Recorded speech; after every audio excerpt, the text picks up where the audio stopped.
She was literally the most innocent and genuine person I've ever known. Viciously attacked in her own home. What I saw was just absolutely horrific. I mean, this child went through hell. Who would have a reason to want to kill this girl? Police are desperate to find the killer before he strikes again. It's panic. There is somebody capable of doing what they did to Missy out there, and we don't have them. But a dark trail of evidence. He actually wound up weeping kind of in a fetal position. This is bizarre. This is strange. Leads them to a suspect This was someone hiding in plain sight. they could have never imagined. No one would have known that. Not anybody.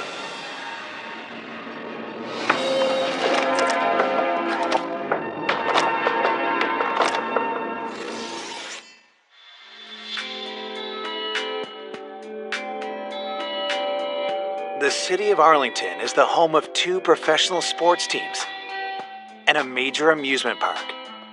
There's something for everybody. And if you can't find something to do, then you've got a problem. But in early April 1994, this idyllic community was rocked to its core. 911. And it started when police received a 911 call from the Holly Park apartment complex. 911 line 225. Woke up 3:30 in the morning, smelling smoke. I walk into my living room. There's so much smoke that I can't see. It's panic. There's a fire. We need to get out. Residents quickly evacuate the building as firefighters arrive to battle the blaze. You're totally helpless. You just sit there and watch everything go up in flames. Still think about it. Just how close I came to dying. Firefighters track the fire to its source, an apartment on the 2nd floor. Once inside, they make a horrific discovery. Firefighters discovered a body in the bedroom. This was not just someone falling asleep in bed smoking. This was something more. Homicide investigators are quickly summoned and try to make sense of the devastating scene. I was informed of what the fire department had found and what they reported. We had a body inside of a burning home. Detective Stanton and I make entry into the apartment. The fire is out, but there's still a lot of damage. Virtually everything has got like a coating of this black, nasty soot. Fire marshals could actually smell the gasoline and were able to see pour patterns. This was an intentionally set fire. The trail of destruction leads all the way to the bed. What I saw was just absolutely horrific.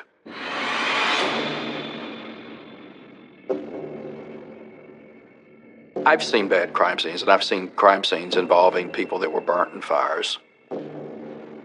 This was elevated. A young lady who you could see, even with the smoke damage and the burn damage, you could still see that this was a victim of a very brutal sexual assault. The body was laying on her back on the bed. The positioning is consistent with sexual assault. She had trauma to her face, as though she had been physically assaulted. Clearly, there was a puncture mark in the middle of her chest. This child went through hell. It was like nothing I've ever seen. You know, who would do something as horrible as this?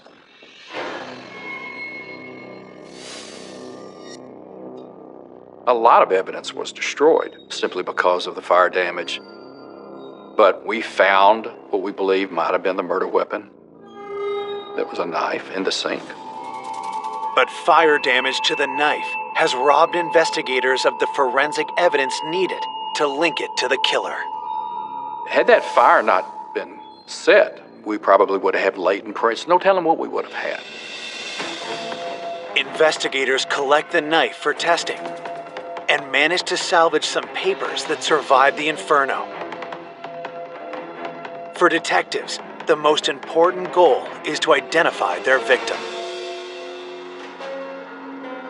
We found out that that apartment was, in fact, leased and occupied by one occupant, identified as Missy Gruball, 19-year-old college student from Burleson.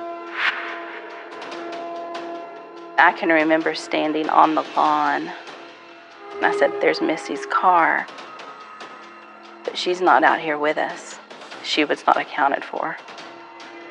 So we had a general idea who our victim was, but that was not confirmed. This body was so distorted that they had to use a forensic odontologist to confirm Missy as the victim. Once we've identified the victim as Missy Gruball, we talked to her family in Burleson, and it's gut-wrenching. Missy's mother was devastated. I had a daughter myself. That sort of hits home. As investigators meet with Missy's family, word of her death spreads through the small community. When I heard the news, my heart just dropped. Missy was so innocent and so pure and such an honest soul. She was so much fun, very friendly, nurturing. She would have given anything to help anybody. She was literally the most genuine person I've ever known. We were very active in church, she and I both were. Missy was very strong in her faith, very moral. She was always the person to do the right thing, always. In high school, her strength went beyond her faith. Missy was very focused. She was a very hard worker. That's how she was so successful in school. She was in the high school band. She played the French horn, and she was amazing at it. Even as a teenager, Missy had a clear vision of what she wanted and the drive to get it. She wanted to go to the University of Texas at Arlington, and she wanted to get her own apartment. But she didn't want to burden her mother financially. So Missy was working to support herself to afford to be able to go to school. But even though she wanted to stand on her own, Missy's heart stayed close to home. She probably spoke with her mom every day on the phone. Missy and her mother were very close. They were a team in life and treasured each other. You cannot describe the pain that Missy's mother went through. But I'll let her know, I really need you. You're going to help me find who did this to Missy, because she knew her daughter better than probably anybody. Missy's mother tells detectives what she knows of Missy's activities on the last night of her life. Well, Missy worked these late hours as a food server. She would always let her mother know that I'm home, I'm safe. On the night of Missy's murder, she'd call her mother late at night when she got home. She finished her phone call with her mom and then dispatch getting a phone call that the apartment's on fire, establishing kind of a window as to when the actual murder would have occurred. Police determined that Missy had been killed sometime between midnight and 3:30 a.m. It's not much for detectives to go on, but when they arrive back in Arlington, they have an unexpected lead waiting. Once the victim's name had been released, one of our officers came forward and said, I took a report listing your victim. A week prior to the death, Missy Gruball filed a police report on a guy that's staying with Missy who stole from her, and I'm thinking that very well could be our killer. We need to find this person. We need to talk to him. We need to get him in here as soon as possible. Coming up, detectives track a dangerous suspect This individual made threats against her. and soon uncover a lead they never expected. It caught my attention immediately. Something is very suspicious here. That puts them face to face with Missy's attacker. I said, "You killed Missy Grubaugh. Let's start talking about this."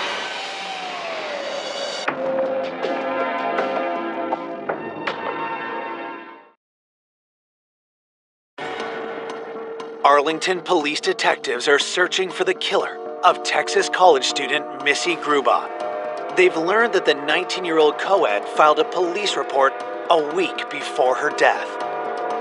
Missy had reported a co-worker took her tip jars, over $1,000 worth of tips.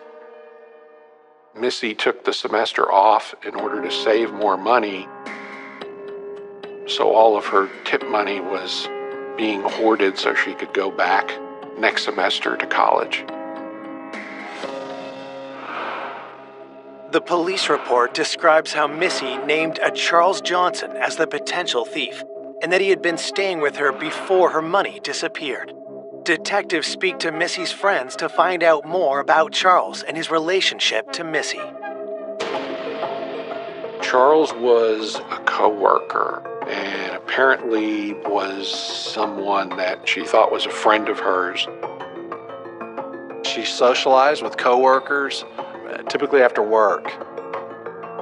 Young people she worked with. That's her crowd.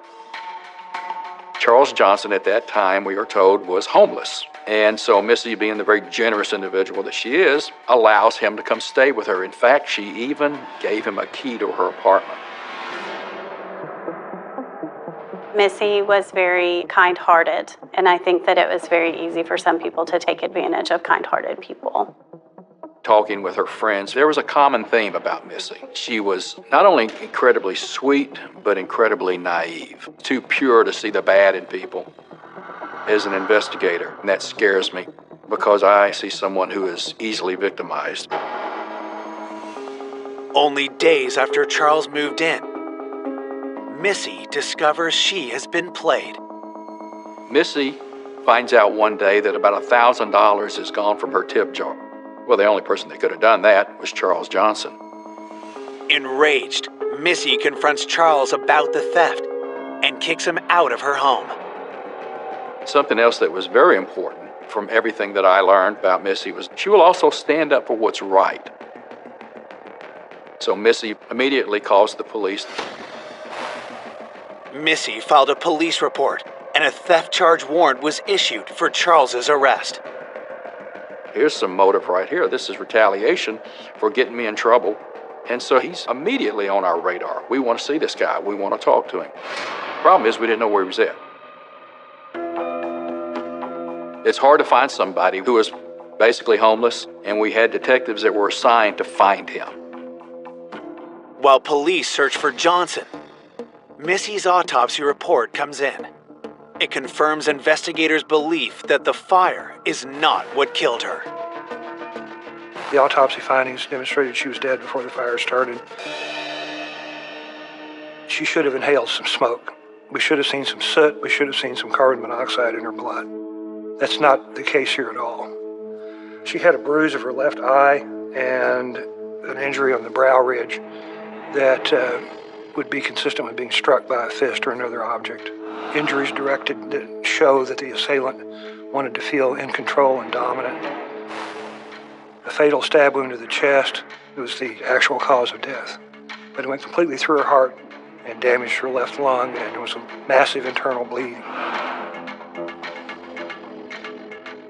The autopsy also confirms detectives' worst suspicions. The attack was sexual in nature. She had been forcibly penetrated. This was a rape homicide by a very aggressive perpetrator. Though the fire destroyed physical evidence at the scene, the medical examiner immediately notifies detectives of a major discovery. We did a search of the body for any remnant evidence that wasn't destroyed by the fire. Semen was recovered that could be analyzed for DNA. Forensic evidence and physical evidence is great. You've got to have it. It leads you to your killer. So that semen was a forensic link to the suspect. The semen is sent for DNA analysis, hoping it will point to the killer. But detectives make a calculated decision not to make the information public. The fact that she was sexually assaulted was not public, it was not released. And the reason for that is because it's what we call guilt knowledge evidence. And it's knowledge that is only known by the person who did the crime. You never reveal that because that can lead you to that suspect to identify him. That's very powerful evidence. Other evidence is piling up too. Among the documents collected from Missy's apartment, detectives discover a treasure trove of personal letters. These were letters from someone named Ivan Villa. The nature of the letters indicated some type of relationship between this individual and Missy Grubaugh.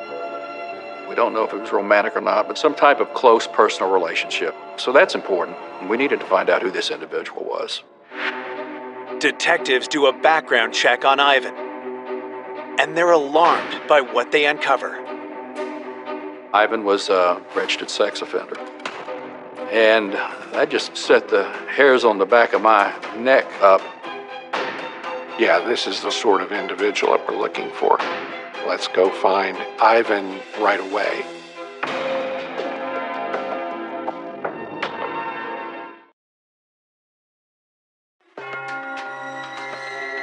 Detectives investigating the rape and murder of Missy Grubaugh have found letters in the victim's apartment that reveal she was having a relationship with Ivan Villa, a young man with a dark past. He was, in fact, flagged as a sex offender. And so he's immediately on our radar because we know that Missy was sexually assaulted. Detectives examine the letters between Missy and Ivan and discover that they had a tumultuous relationship. The context of those letters looked like a conflict of two young adults trying to make something work in a relationship that is filled with confusion. The conflict centered around how far Missy would allow the relationship to go physically. Missy was very moral. It was an admirable thing in our faith to remain pure until we were married. It's something that Missy took very seriously. The letters suggest that Ivan and Missy may have come too close to crossing the line. Apparently, there might have been times where they went a little further than Missy was comfortable with. You could tell that she was upset about that. Missy's friends knew that she was not one to back down under pressure. If she felt like she was being taken advantage of, then she would stand up for herself, and I admired that about her so much. Bottom line is, we need to bring Ivan in. We need to talk to him because he was, in fact, in some level of a relationship with Missy at the time of her death. 2 days after Missy's murder, detectives bring Ivan in for an interview. He claims that he and Missy were working through their issues in a kind and loving way. Ivan told me that he cared for Missy, and he wanted a relationship with her. He certainly did want to have that relationship go a step further, but Missy was convicted to her beliefs and to her faith. They were also battling with the fact that he had this crime over his head. Ivan tells detectives he was home alone asleep the night Missy was murdered. That's not an acceptable alibi for myself or Detective Stanton. But was it really possible this young man could have committed such a horrible crime? When you start talking about the personality of who you're looking for, you gotta be careful. If you start picturing this person as this evil predator, you may miss the actual killer. That's why you have to follow the evidence.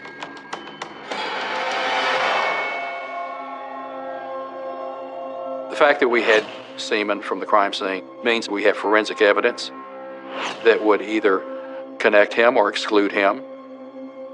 Detectives ask Ivan to provide DNA samples. But until those test results are revealed, detectives do not have grounds to hold Ivan in custody. In 1994, those tests usually took anywhere from 4 to 6 weeks. While waiting for results on DNA tests for Ivan and searching for Missy's former coworker Charles Johnson, detectives continue their investigation by canvassing Missy's friends at the restaurant and learn something that adds another suspect to the list. Although this time, this suspect could be at the very top. The name Jeffrey Smith came up. Her work associates told us that Jeffrey Smith was an employee there who Missy reported and got him in trouble at work. What we were being told is that really upset him and angered him.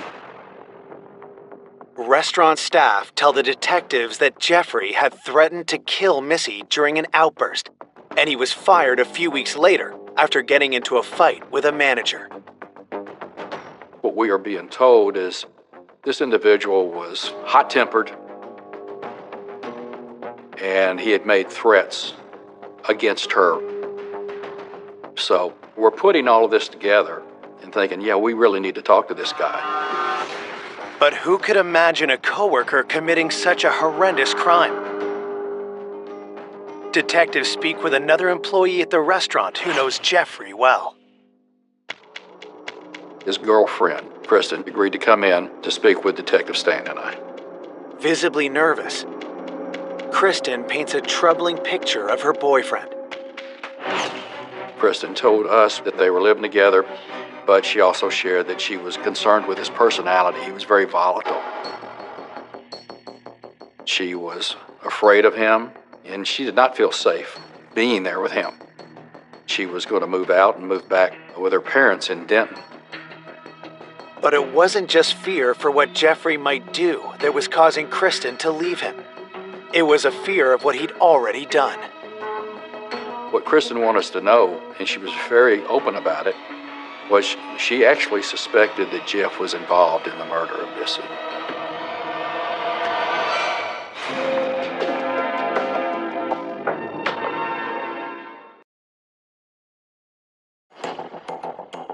Detectives investigating the murder of 19-year-old Missy Gruba are interviewing Kristen Waller, a young woman who believes her boyfriend, Jeffrey Smith, could be the killer.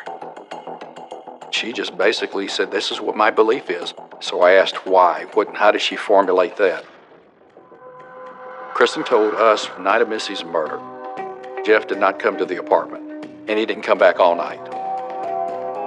So she didn't know where he was at. She also knew the conflict between her and him. So she's putting all this together, and she actually believed that Jeff was with Missy on that night and that he committed this crime. Kristen gives detectives the phone number for where Jeff is staying. A background check shows the 22-year-old has no criminal history, but detectives are still suspicious. We know that he had made some threats against Missy, and his whereabouts are unknown on the night of her death, so we needed to talk to him. I called Jeff Smith after speaking with Kristen, and he actually was cooperative and agreed to come to the police department. In the interview room, detectives are struck by Jeff's demeanor. Jeff Smith was smiling and nonchalant, just really not taking the entire situation that serious. I asked him, what was your relationship like with Missy Gruba? His story was she was infatuated with him. And as a matter of fact, her infatuation is what created the problems and the conflict between him and Kristen. Kristen's telling us, no, I'm moving out because the guy scares me to death. Jeff also has a conflicting account of his alibi. He gave us this excuse that he was with Kristen. We already had information that he was not. When detectives suggest Jeff is lying to them about his alibi, he laughs them off. I've seen this type of personality before. He's narcissistic, he's cocky, he's arrogant. And I certainly wasn't going to take anything that he said at face value. Despite their concerns about Jeff, detectives have no evidence to connect him to Missy's murder and are forced to let him go. But before he leaves, they ask him for a DNA sample. And to their surprise, he agrees. He did give us the samples that we needed for forensic analysis that would certainly connect or exclude him from the murder. Then, 4 days after Missy's murder, Detective Lenore gets a frantic call from Kristen about Jeffrey Smith. He had abducted Kristen earlier in the morning, physically abducted her and drove off with her from her parents' home in Denton. Kristen tells Detective Lenore that Jeff was distraught and held her in an apartment for 8 hours, threatening to kill her if she tried to leave. Kristen's telling us the motive was that Jeff just didn't want her to leave him. He released her safely a little later that day, but now she didn't know where he was at. She was definitely afraid of him. She'd contacted the Denton Police Department and ended up getting a warrant for his arrest for kidnapping. He became a fugitive. You've got this guy who's a loose cannon, and there was a level of urgency to find him.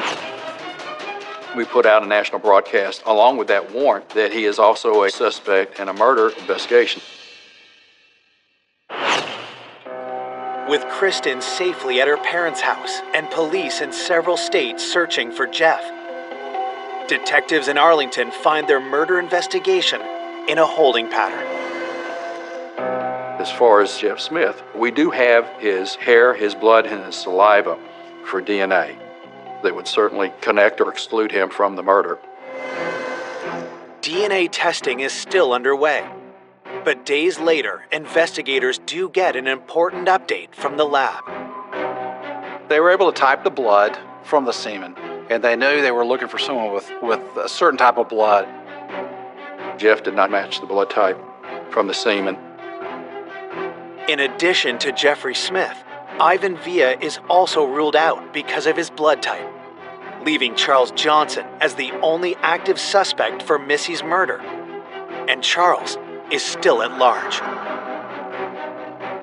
That is incredibly frustrating because there is somebody capable of doing what they did to Missy out there, and we don't have them.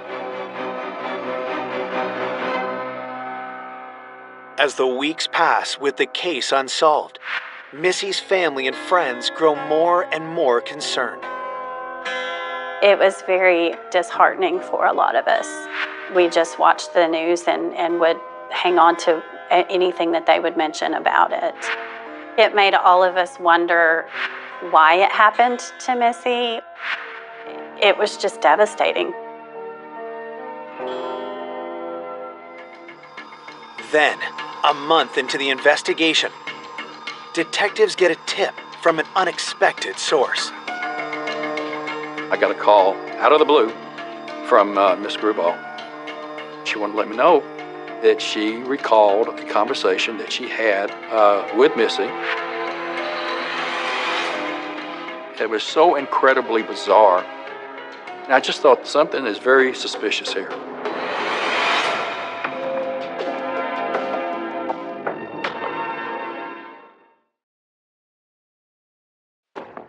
Detectives hunting the killer of college student Missy Grubauer have just received a lead that has turned up the heat on a case going cold. The victim's mother recalls a detail from the days just before Missy's death. Missy's mom is providing information about how Missy had talked about this guy, Luis.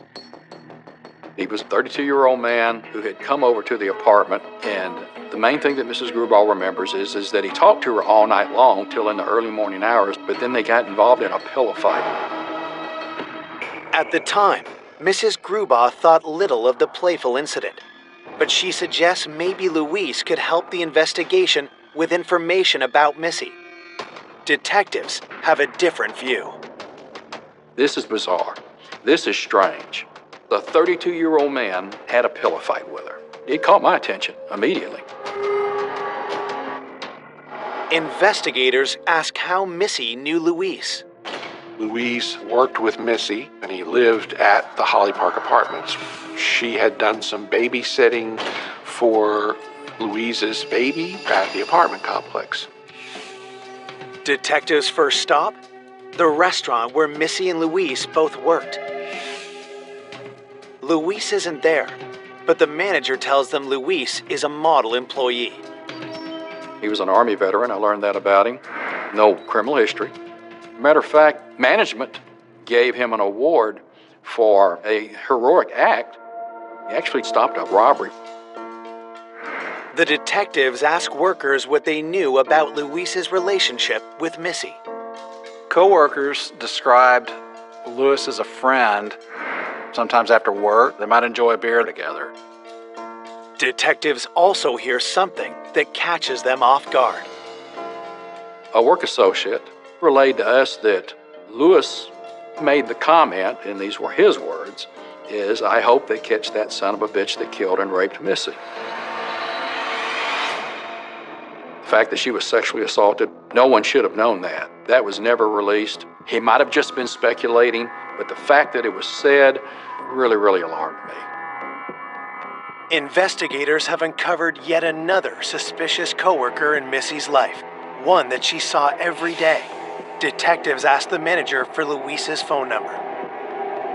Told him that I was investigating the death of Missy Grubal and that his name had surfaced from her babysitting his son, and Luis agreed to come see me. He was relaxed, he was polite, pleasant, regular, clean-cut guy.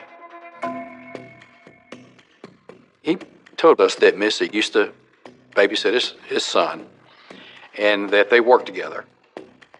So I told Luis what I want to do is exclude all of the known males to Missy so that I could find the guilty party. And the process in which I do that is I take samples, blood, hair, and saliva, compare it to the DNA, and exclude them. The request instantly changes Luis's mood. His response immediately was, what are you talking about? Wasn't the evidence all burnt up? And I said, no, it wasn't. I've got significant incriminating evidence that was specifically left there by the suspect. Now his demeanor is changing, and you can see the concern in his face. I kind of even broke my own rule a little bit here, because a lot of times I don't like to give guilt knowledge information, but the fact that I knew that he had already said something about Missy being sexually assaulted, I went ahead and revealed to him whoever killed Missy sexually assaulted her, and I've got their semen. And Luis immediately says, I've got to go. I have to leave. And I have no legal right to keep him, regardless of what I believe. I just simply asked, Luis, are you going to give me your sample? He says, I got to get out of here. I got to leave. We'll do it Monday. Monday comes and goes with no sign of Luis, but detectives don't let up. I call him. He calls me back Tuesday. We make arrangements for Wednesday. Come Wednesday, he doesn't show up again. Detective Lenore calls Luis at work, but gets some alarming news. Management had informed us that the woman that he was living with at the time, his common-law wife, had called and said that he had to leave town. I called her. I said, I hear Luis is gone. You and I need to talk. Jeanette has been living with Luis for 2 years. The couple moved into the Holly Park Apartments 6 months earlier. They had been together long enough for them to have a child together. She was also pregnant with another child. But what's interesting is on the Monday that Luis was going to meet with me, which was about 3 days earlier, they got married. They got legally married. Well, in Texas, a wife cannot testify against her husband. I mean, those are my thoughts that are going on. I kind of kept that to myself and said, okay, that's interesting. Jeanette knew Missy as a sweet girl who used to babysit her son and had been shocked to hear about her murder. And so I asked if she recalls what occurred on the night of Missy's murder. She said Luis had gotten off work about 10:30 or 11 and informed her that he was going to have some drinks with some friends. Then he came in close to midnight, and then she heard him leave. 2 hours later, Jeanette hears Luis return. She hears him come into the apartment and takes a shower and then leaves again. And then she hears him come back again. She notices that he's coughing and he smells of smoke. His story to her is that he was out jogging and he noticed that there was an apartment on fire. And so he went in there and that he saw this individual on a bed, and he said it was Missy. And he tried to do mouth to mouth, he said, but he couldn't do it. And he was overcome by smoke and that he had to leave, and he came back. That's it. End of story. They just go to bed. Nobody calls 911. Nobody does anything. They go to sleep.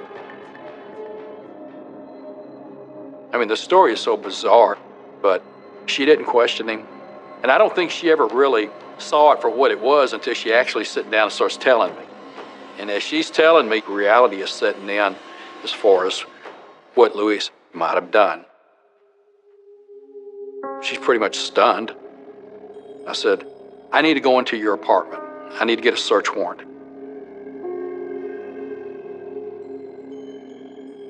Investigators descend on Luis and Jeanette's apartment, just a few buildings over from where Missy was killed. One of the things that I wanted was his dog tags. Because he was in the Army, I wanted to know what his blood type was. And I wanted to know if the blood type from his dog tags matched the blood type from the semen. The blood type matches that of Missy's attacker.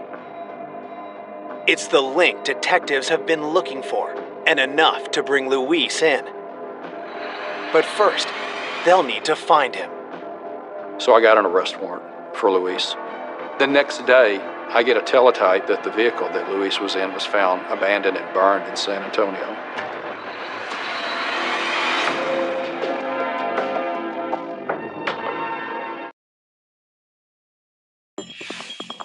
Detectives believe they have finally uncovered the man who murdered Missy Grubaugh and set fire to her apartment. But Luis Arroyo has fled Arlington. His car found abandoned and set ablaze in San Antonio. We don't know, but suspected there was evidence there, but the car was pretty much gone. I mean, it was burned up. There's an urgency. We need to find this person as soon as possible. Detective Lenore suspects Luis's wife Jeanette knows where he's hiding. I told her that we realize you had nothing to do with this crime, but you can be a party by covering and by lying.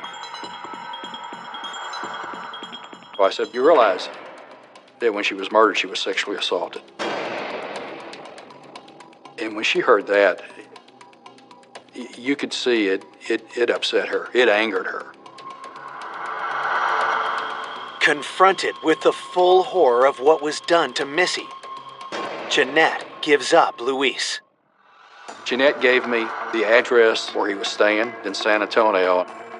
San Antonio Police Department went into the home and arrested Luis without incident. Detectives Lenore and Stanton traveled to San Antonio to confront Luis Arroyo in person. It is the most unique interrogation I've ever seen. I mean, Luis really had like a mental regression, and he actually wound up in a ball on the floor, weeping and kind of in a fetal position. I don't know what he was doing. I just thought he wanted us to have some type of empathy for him. When Luis finally tells his side of the story, it doesn't add up for detectives. He did not admit to sexually assaulting Missy Grubaugh. He did admit, yes, I did have sexual intercourse with her. He said, we had consensual sex. I knew it was her first time, and I wanted it to be a very gentle and pleasant experience for her. That just sickened me. What happened to that young lady was anything but gentle and loving. It was brutal. Faced with Luis's denial, Detective Lenore changes tactics. I said, you killed Missy Grubaugh. All right, let's start talking about this. And he said, I don't remember. I I remember getting a knife. I think I did stab her.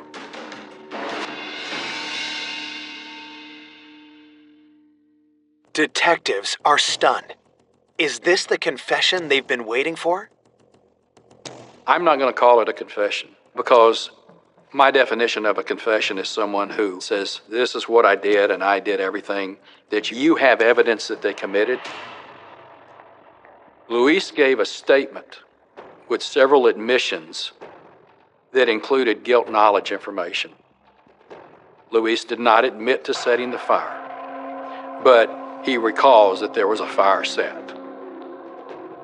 He gave us all of this incriminating information that clearly said it was him.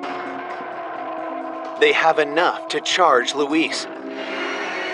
But detectives want to make the case against him airtight.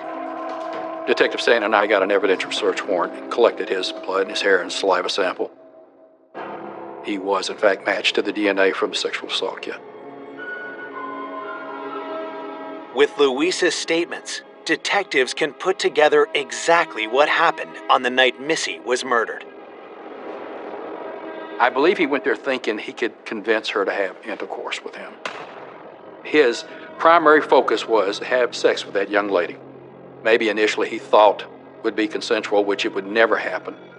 So now he's mad at her, and then he took it to another level, physically abused her, sexually assaulted her, and then he killed her. After he killed Missy, he needed to destroy evidence, and that's when he made his decision to set fire to the apartment. Lewis was charged with capital murder. Once we had the written statement, we had the statements from the wife. Pretty straightforward case. As Luis awaits trial, detectives zero in on two former suspects in the case. Charles Johnson was finally tracked down, and he was not even in the area at the time of the murder. Jeffrey Smith was arrested and convicted of kidnapping his girlfriend, Kristen. He received a 4-year sentence. Luis Arroyo's trial lasts only 5 days. We got a conviction rather quickly. And in Texas, once a person is convicted of capital murder with the death penalty waived, it's an automatic life sentence. Although detectives have found their killer, the win is bittersweet. He being in prison will never take away the pain, the horrific torture that child was put through.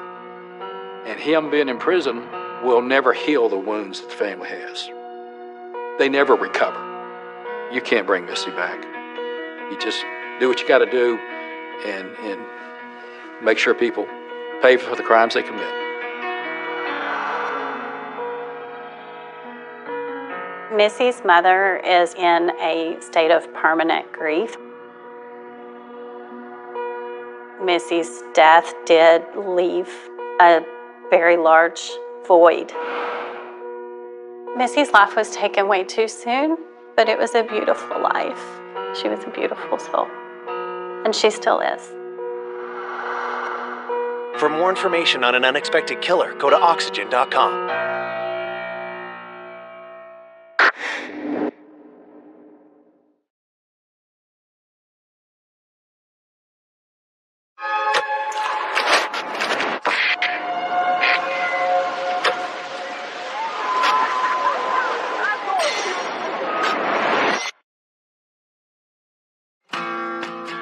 A charming and spirited young mother.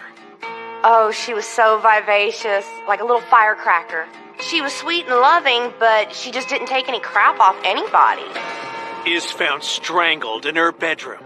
Whoever did this left her there with no chance to survive.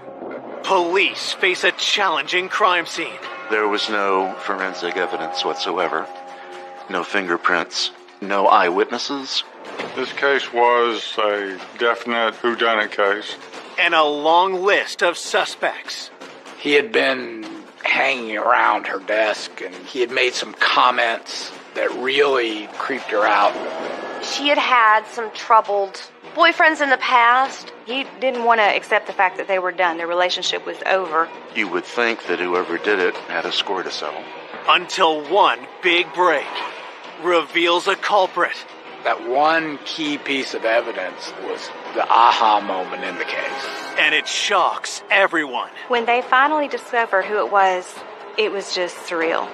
There's no rhyme, there's no reason behind it. It was absolutely senseless.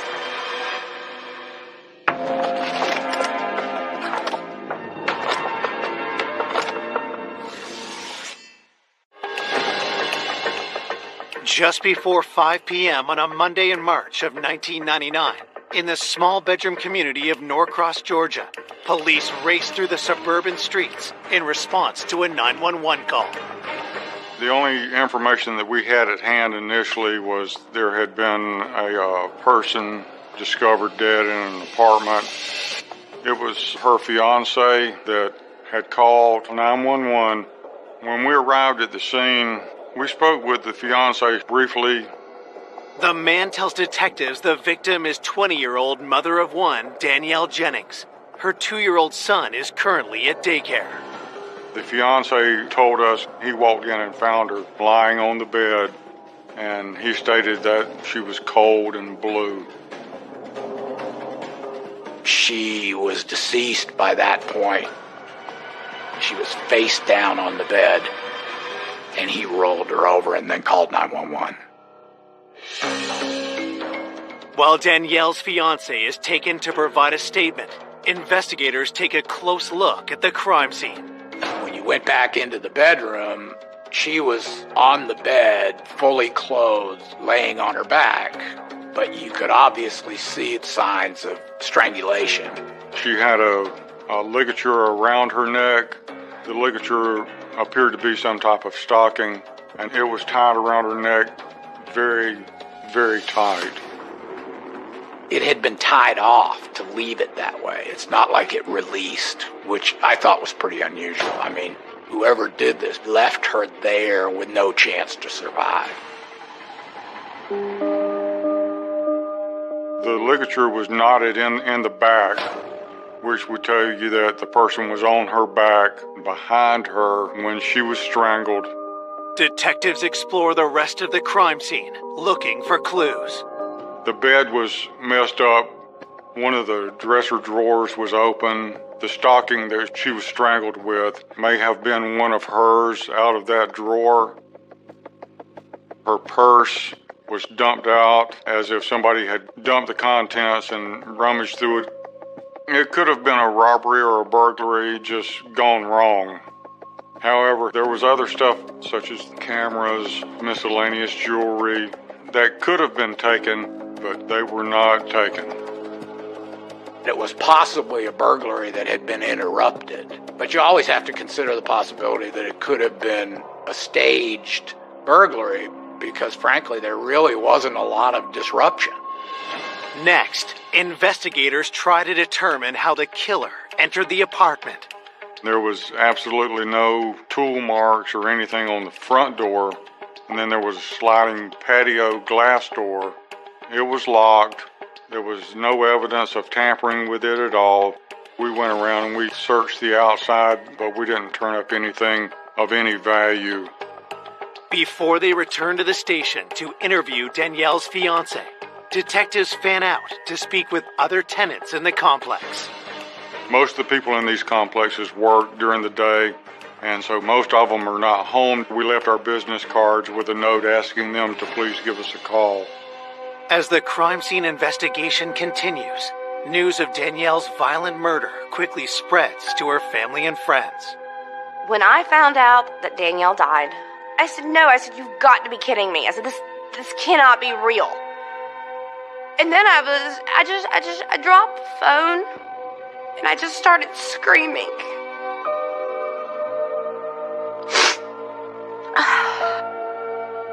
I was just absolutely in utter shock. How does one handle the information that your best friend, your sister, the person that you basically love more than anybody in this world is gone? Why would somebody do this to such a loving, caring, beautiful person?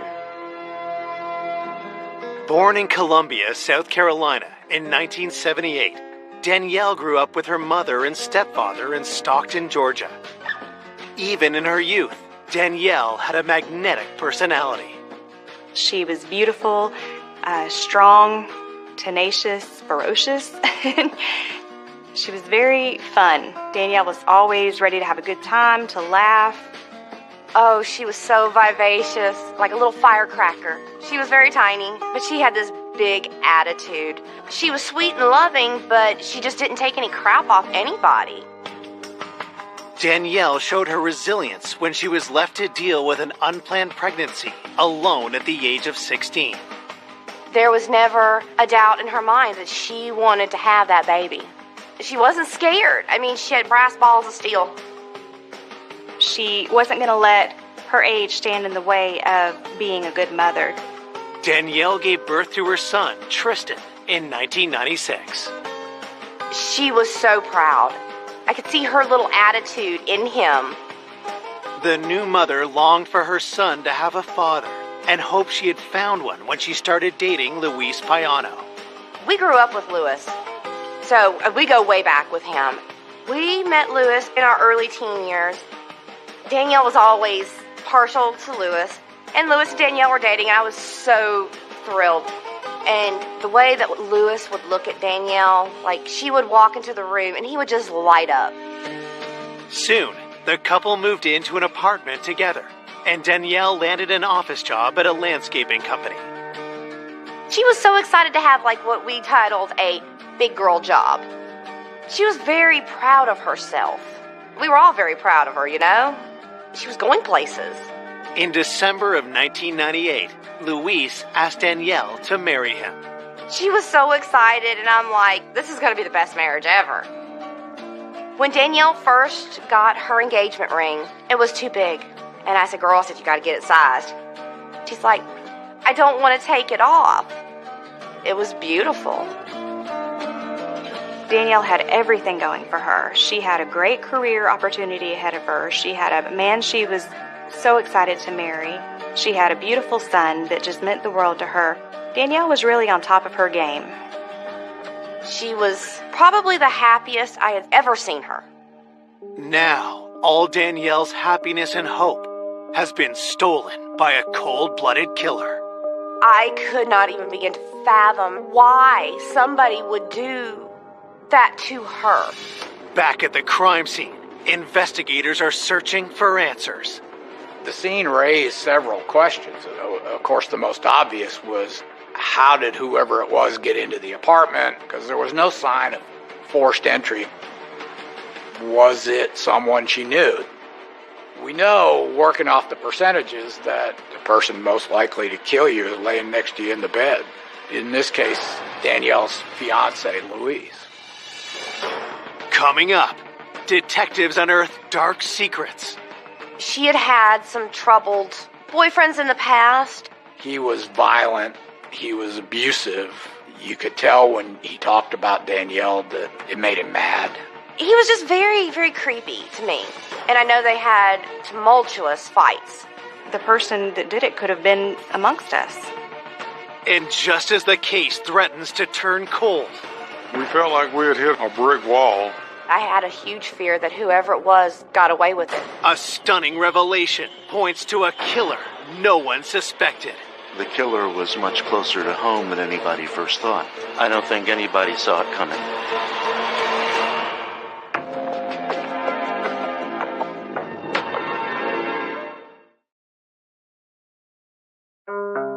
Police investigating the murder of 20-year-old mother Danielle Jennings have their first suspect, her fiancé, 25-year-old Luis Payano.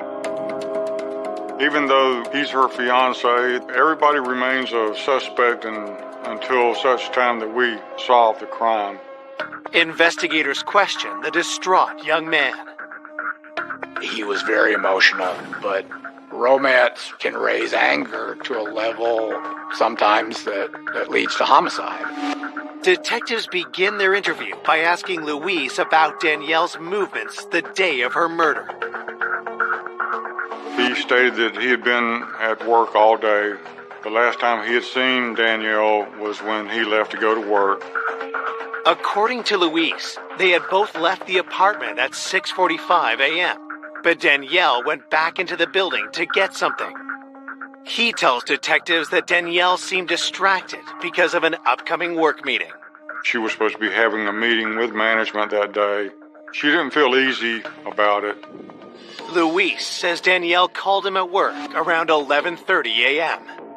She wanted to see if Luis would have lunch with her, but he was tied up at work and he couldn't break free. They didn't have lunch, and later in the afternoon, he couldn't reach her. He called her at work, and then they told him that she had gone home at lunchtime, but she didn't come back from lunch after a couple of hours. Luis tells investigators he called Danielle's cell phone and their apartment. He stated that he was trying to get hold of Danielle and was not getting a response, and then he left work and went home to see if she was there. Luis said that when he got home, the front door was unlocked, and that really surprised him because they were pretty careful about keeping the front door locked. Detectives asked Luis about his relationship with Danielle. We wanted to find out if they had domestic issues. He said that it was a very good relationship and they were very much in love with each other. To verify his story, detectives call Luis's work and Danielle's loved ones. Her family and friends stated that they were just a young couple that were very much in love and looking forward to getting married and spending their life together. She had had some troubled boyfriends in the past, but Lewis was on the up and up. I mean, he was setting up a financially stable life for him and Danielle and Tristan, and she loved him so much. Danielle's friends are adamant that Luis would never harm her, and his alibi seems solid. We were able to confirm that he had been at work all day through statements of his coworkers. As a result, he was eliminated as a suspect. Now you're on the hunt for other suspects. With Luis in the clear, detectives ask him if he knew of anyone who may want to harm Danielle. He brought up the name of Jeff, a co-worker of Danielle. She had filed a sexual harassment complaint against him at work. That piqued our interest a little bit. We immediately went to Danielle's place of work and we met with her supervisor and discussed what was going on. Danielle's supervisor tells detectives about the young mother's harassment complaint against her coworker. He was a middle-aged man. He worked at the same landscape company. He had a different job. He was in management. Danielle told her manager and supervisor he had been hanging around her desk and he had made some comments that really kind of creeped her out and acting inappropriately at work. There was a big age difference between Danielle and Jeff. He was 40, she was 20. He had asked her out for lunch, and she told him that she had a fiancé that she loved, and he had made a comment to her that if he was 20 years younger, things would be a lot different. Danielle had briefly touched base with me about the situation that she was having at work. Dude was kind of crushing on her, and she was trying to get that, under control. But I said, just don't let it get out of hand. She filed the complaint. I kind of admired her grit. She wasn't going to take it. The company was very responsive to her complaint. They took it seriously. They moved quickly. Detectives note the timing when told of the company's response. That day that Danielle was killed, she was supposed to be having a meeting with upper management about the sexual harassment charge. Once we realized that the meeting had taken place that day, that was something that was suspicious. Talking with the management, we found out Danielle was anxious and nervous about the meeting. She was a relatively new employee when she made the complaint. That was one of the reasons she was so nervous, because his career was in a certain amount of jeopardy.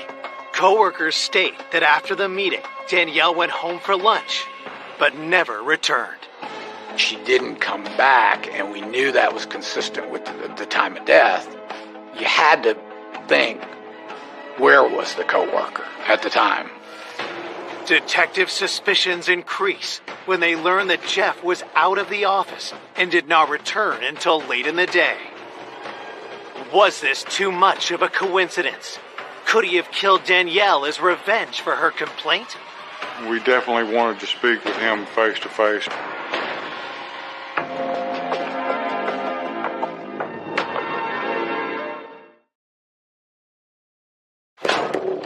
Detectives hunting the killer of Danielle Jennings suspect a harassment complaint against her coworker, Jeff, may have led to retaliation and murder. We were now focused on him as a possible suspect. We had to consider the possibility that he followed her home and ambushed her and killed her.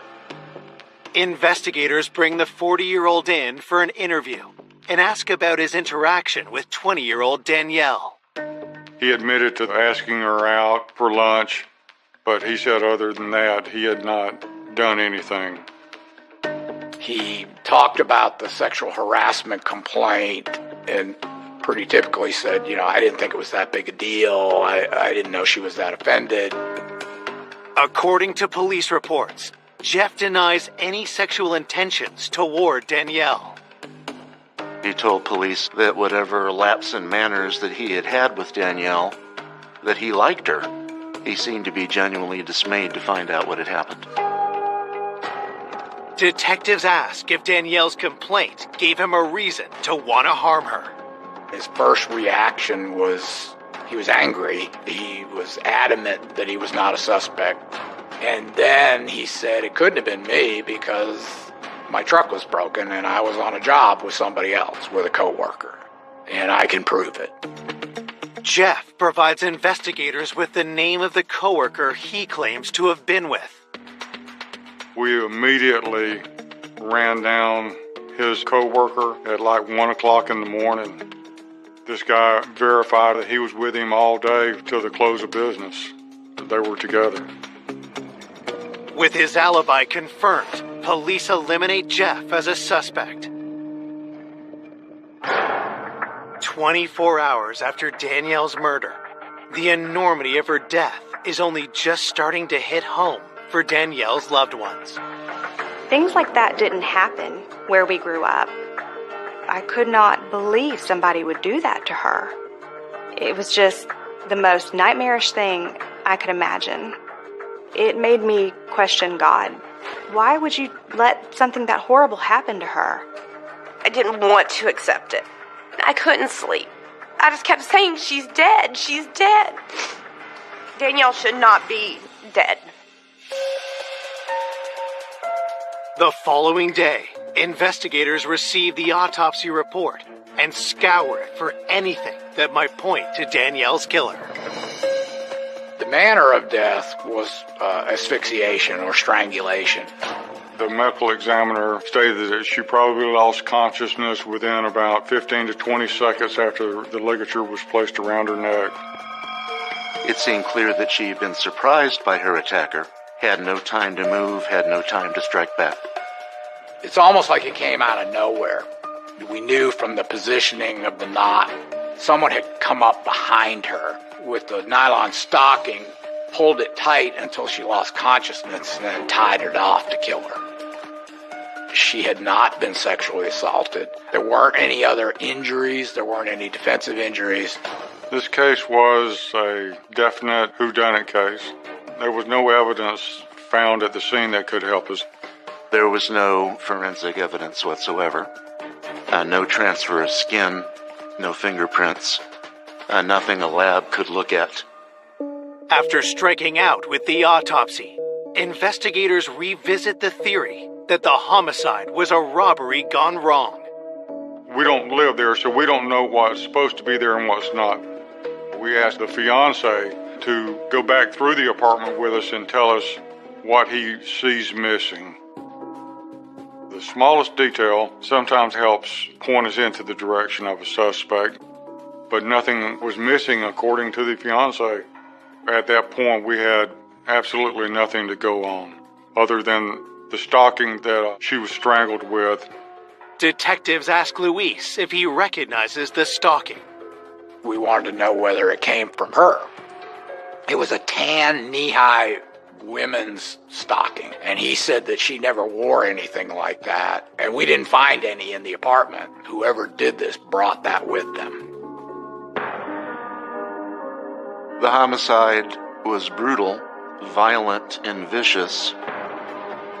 It lent itself to a personal motive. You would think that whoever did it had a score to settle. Louise told us she had had some tumultuous relationships in her past, so we pursued that angle. Investigators asked Danielle's friends about her previous relationships. When they first started questioning me, they were asking me a lot of questions about her boyfriends in the past, who I felt might have been able to do it. And then it clicked that, Eddie, he was a tow truck driver, and he was a big guy. And he was just very, very creepy to me. Her best friend told us about her ex-boyfriend. He was violent. He was abusive. She ended up having to get a restraining order on him.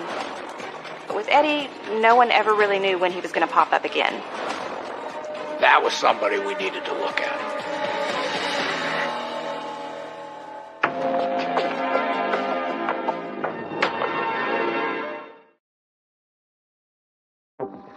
Two days after the murder of 20-year-old Danielle Jennings, friends have alerted investigators to Eddie McElwaney, an ex-boyfriend with a violent history.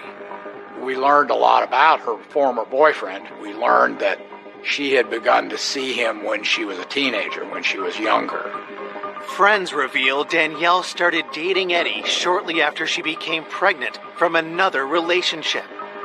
But Eddie's behavior soon raised red flags. As they got more serious, he became more possessive and controlling, and he definitely wanted to start isolating her from her friends and family more. I didn't want to be around him. I did not like the way he made me feel. I didn't like the way he looked at Danielle. I mean, he would sometimes look at her with disgust. And I know they had tumultuous fights. We learned it had been an abusive relationship, physical and emotional. I mean, she would stand up to anybody, but as tough and as a badass as she was, I think she was a little bit afraid of him. Things only got worse with Eddie when Danielle gave birth to her child. Her family and friends stated that shortly after her son was born, Eddie was getting involved in drugs, and that was finally the straw that broke the camel's back, and she ended the relationship with that. Danielle moved out and tried to start fresh, but Eddie had other plans. She knew it was going to be difficult, but she didn't realize that Eddie was not going to leave Danielle in peace. He didn't want to accept the fact that they were done, their relationship was over. She never knew when he would turn up around the corner, when she just wanted to be left alone. She had gotten a restraining order against Eddie because he had been stalking her. He had been driving back and forth in front of her house. He had gone to her work, and she was in fear that she was in danger. We found out that he had violated the restraining order several times. He would call her, leave voicemails for her. He would drive by her house several times a day or night. When police ask when Eddie last contacted Danielle, the answer is troubling. Danielle's family had told us that within the last few months he had been calling her, trying to get her to talk to him, but she would just hang up on him. Could Eddie have shown up at Danielle's apartment the day she was killed, leading to a deadly confrontation? I've seen a lot of domestic abuse cases, so I knew that there was a possibility that with his past that he could have done something like that. Investigators track down Eddie and bring him in for questioning. In the interview with Eddie, he was kind of belligerent and unhappy to be there and a little bit hostile. You could tell when he talked about Danielle that it made him mad. What we saw with Eddie certainly had all the earmarks of a domestic violence case. When questioned about his relationship with Danielle, Eddie's responses raised detectives' suspicions even more. When he was asked about the relationship, his version was a little bit different. He never mentioned any abuse. He thought everything was great.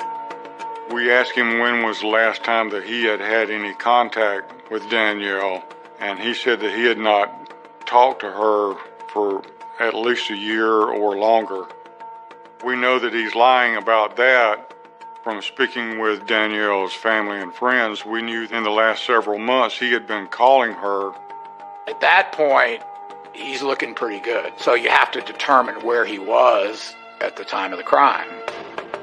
Eddie tells detectives that he was working many miles away from where Danielle was killed. He said that on his job as a tow truck driver that he had to go out of state. Investigators immediately look into Eddie's alibi. His boss verified that he was out of state, and he was able to produce hotel receipts, gas receipts that showed that he was actually out of state at the time of the crime. Whenever he responded to a legitimate call, he had to log it, and his whereabouts could be verified throughout the day. That is a pretty tight alibi, so he was eliminated as a suspect. It's another dead end for detectives. Once again, we're knocked for a loop, and we're back to ground zero, and he moves down the line, and we're looking for somebody else. It was infuriating. It was frustrating. I had a huge fear that whoever it was got away with it, because people get away with murder every day. I was really hoping that the detectives would find something, because you're sitting here trying to point a finger at somebody that you don't know who. There was this air of suspense around everything because we didn't know at that time who had killed Danielle. The person that did it could have been amongst us. We had basically eliminated everybody who was close to the victim. When you get to that point of an investigation, you don't have anywhere else to logically follow up. With no more leads, the investigation is at a standstill. We felt like we had hit a brick wall, and then we got a call that changed everything.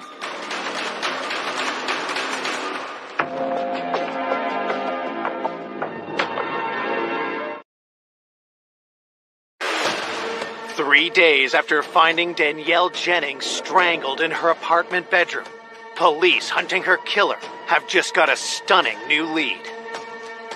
We received a phone call from a Miss Kirk that resided at the apartment complex. The woman tells detectives about a disturbing incident that took place a week before Danielle was killed. She was awakened one morning by someone knocking at the door, and she looked out the peephole but didn't see anybody there, so she went back to bed. And a few minutes later, she hears the front door open, and the maintenance man is standing there. The maintenance man says that he's there for a work order. However, Miss Kirk says she felt very uncomfortable the entire time that he was in there because he was always staring at her, like he was more preoccupied with her than he was completing the work order. The woman cannot provide the name of the maintenance man, but she gives a description to police. Detectives head back to Danielle's apartment complex to investigate. While speaking with the management at the complex, we found that there was another case similar in the past from a Miss Bruno that lived in the apartment complex. Management told the detectives that someone had walked into this woman's apartment. She had, of course, asked him who the heck he was. What are you doing in my apartment? And he said maintenance, and claimed that he was there to change light bulbs. And she said, I don't have any light bulbs to change. He kind of mumbled and stumbled, and then, maybe I have the wrong apartment, and he backed out and left. It was so similar to the other one, which of course raises our eyebrows. The complex was big enough so that there were several maintenance workers, but only one closely fit the description given by the young ladies. That would be Calvin Oliver. We showed a photograph of Mr. Oliver to Miss Bruno and Miss Kirk, and both of them identified him as the person that had walked in on them. Investigators discover a disturbing trend emerged after Calvin had been hired 7 months ago. Come to find out, there had been several burglaries reported where items had been stolen out of apartments that had no forced entry. Could Calvin have been responsible for these thefts? We learned that he had an apartment in the complex. The fact that he lives there makes it so accessible that he could walk around, not be suspicious. We also learned that the custodians had access to the master keys of every apartment. He has complete access. Detectives search for any link between Danielle and Calvin. We found out that he had done a work order in her apartment a couple of weeks prior to the murder. That is somebody that you really want to look at. It went back to our original theory of if this was a burglary, then it had been interrupted. He could have known that Danielle Jennings was gone during the daytime, and he decided that day that he was going to enter that apartment. Investigators haul Calvin Oliver in for an interview, but make the call to slow play their suspicions. When Oliver was brought in for questioning, we didn't want to tip him off to anything about the homicide. So he was interviewed initially about the burglaries. He absolutely denied any of that. He said, I didn't steal anything, I didn't go into apartments. He denied any involvement in any burglaries. The 42-year-old tells detectives that his intrusion on the two women in the complex was a simple misunderstanding. Once we got around to interviewing him about the murder, the first question was, did you hear about this? It was kind of odd. You would have thought that a person who worked in that apartment complex and was there every day would have heard everything about it. He went, yeah, I think I heard something about it. I don't know much about it. I don't know that woman.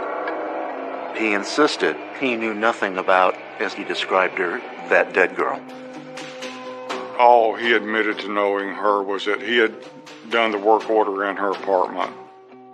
At that point, we had a pattern of conduct going into apartments. We had the admission that he had been in the apartment, but we had nothing that directly linked him to the murder.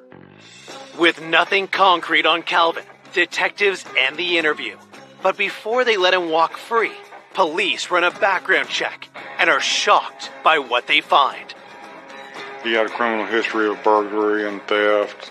There was an outstanding warrant on him for failure to appear on a burglary charge in another jurisdiction. That day that Danielle was killed, if he's in there and she walks in on him, that would be a reason for him to cause her harm because he doesn't want to go back to prison. He had an outstanding warrant, so he was held for that, and that bought them enough time while they investigated. Based on the burglaries that had occurred in the complex, we obtained a search warrant for his apartment. We're trying to see if we can find anything that would tie him to Danielle Jennings. We're looking for any type of the stockings or pantyhose or anything that would be similar to the one that we found tied around her neck. Detectives find no matching stocking, but they do discover incriminating evidence. We do find evidence of the other burglaries that had been committed in the complex. And then we also found out that he had possession of a master key for the apartment complex so that he could open any door on any building at any time, and he was not supposed to be in possession of that key. It's only enough evidence to allow investigators to charge Calvin with burglary. We concluded that search with those items, but nothing was found relevant to the murder. You really don't have anywhere else to go at that point. We don't have a stocking. We don't have anything that ties him to Danielle or her apartment at all. That's where we were until Luis called. Out of the blue, he said, "Do you have the engagement ring?" We told him, no, we don't have a ring. We didn't know one was missing. And then he describes the ring and then the big bright light goes off. When we were doing the search on Oliver's apartment, we noticed a ring on a dresser in his bedroom, but the ring didn't match any of the items stolen, so we really didn't have a reason to seize it at that time. We do another search warrant, go back into the apartment, we seize that ring, we show it to the fiance. He can't positively identify the ring, but he says her best friend will definitely be able to identify it. If we were able to identify that as being Danielle's ring, that would physically tie Oliver to Danielle and her apartment on the day that she was murdered. With the entire investigation on the line, detectives race to the home of Danielle's best friend. Is that ring the engagement ring? This is something we gotta know.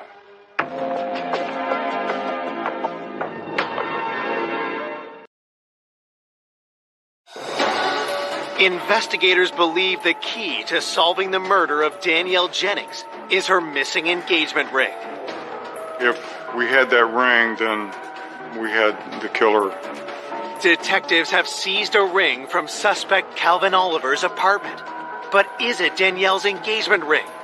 They hope her best friend can answer that question. The detective and Lewis were there, and I said, well, what's going on? And the detective looked at me and he said, Leslie, he said, do you know what Danielle's engagement ring looked like? And I said, yes, sir, I do. The detective said, is there any defining characteristics to this ring? He goes, and I need you to be specific. And I said, yes, sir. I said it was bent. She had bent the band so it stayed snug on her finger because she wouldn't take the dang thing to get sized. We needed to find out when was the last time she had seen her wearing the ring. I said, I saw Danielle the Sunday before she was killed, and she had her ring on Sunday night. And he takes the evidence bag out and he says, is this her ring? And the minute I saw it, I knew it was hers. When we had that ring and had it identified as being hers, we knew that we had the guy. We knew we had the right person. Finding the ring was the aha moment in the case. And that was the piece of evidence that allowed us to charge Calvin Oliver with murder.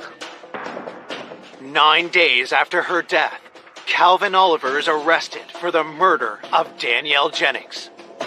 The primary charge was malice murder, and that means that you intentionally and unlawfully kill another human being.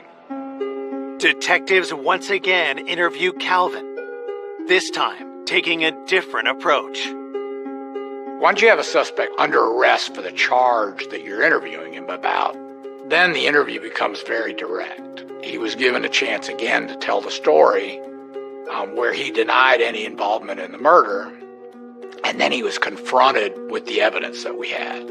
We told him about the ring, and that's when he said, well, I stole that ring 2 weeks ago when I did the work order in her apartment. But see, we knew that was a lie because we had people that had seen her wearing the ring, so we knew that he was lying about that. Calvin refuses to answer any more questions. We told him that he was being charged with malice murder because you took the pantyhose with you into the apartment because you had intent to harm someone, and he said there was no intent there, which was a good comment to have in a statement. It's like he admitted to killing her without knowing that he had admitted to it. We were convinced 100% that we had our guy. This is the guy that was responsible for the death of Danielle Jennings, and that we were going to send him to prison for the rest of his life. News of an arrest in Danielle's murder brings relief to her loved ones and surprise. When they finally discovered who it was, the maintenance man in her apartment building, it was just surreal. I don't think anybody saw it coming. The killer was much closer to home than anybody first thought.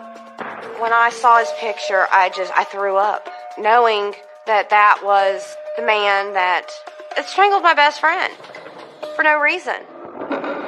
At trial, prosecutors present how they believe the crime unfolded. The day Danielle was killed, Mr. Oliver had already let himself in, hoping for financial gain. After the HR meeting about her coworker, Danielle went home for lunch by herself. Once she opened the door and stepped in, he knew she was there, and he knew she could not exit again. He was not going to get caught. He ambushed her from behind with the stocking. He came over her head. He pulled it tight, pushed her down onto the bed until she lost consciousness, and then he tied the ligature off, and there was no way for her to escape. There was no heat of the moment. There was no emotion. He killed Danielle because it made his life easier. The jury hears about the prosecution's most damning evidence, Danielle's stolen engagement ring. I had to be the one to testify about the ring because I identified the ring. I actually had to look at that man. I had to sit there and look at him. Calvin Oliver sat there just staring daggers into me, is what he did, and tried everything he could to make me feel uncomfortable. And I took a big, deep breath, and I stared right back at him. There was no explanation for the presence of this ring in Calvin Oliver's apartment, other than he took it off Danielle Jennings' dead finger. On October 13th, 2000, after a 5-day trial, the jury delivers their verdict. He was found guilty on all charges. The judge sentences Calvin Oliver to life in prison. When the verdict came through, we were all holding hands. We just knew justice had been served as far as it could be. I mean, we were glad, but it still wasn't going to bring her back. Her mom was never the same again. It destroyed her. That horrible man took away an angel that was put here. She was a huge light to me, to her fiance, to her son. She was everything to a lot of people. To this day, I still dream of her. There's not a day that goes by that I don't miss her.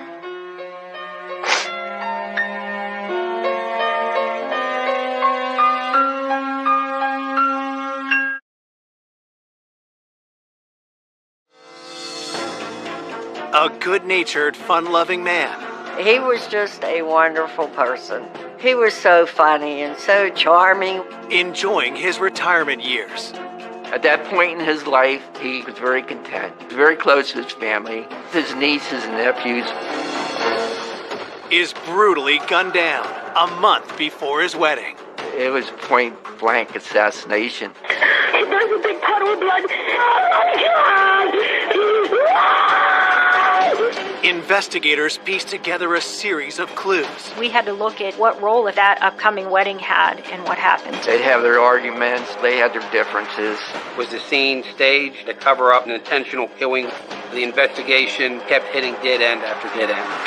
And chased down multiple suspects. It was a whodunit. We were hoping for that break to come. Revealing a plot fueled by greed. He was somebody who had a criminal history of theft and assault. Just when police are close to making an arrest, it was like he had just got smacked in the head with a baseball bat. They uncovered damning evidence pointing to a surprising suspect. You never expect anything like this. And then all of a sudden the kill was right in front of us.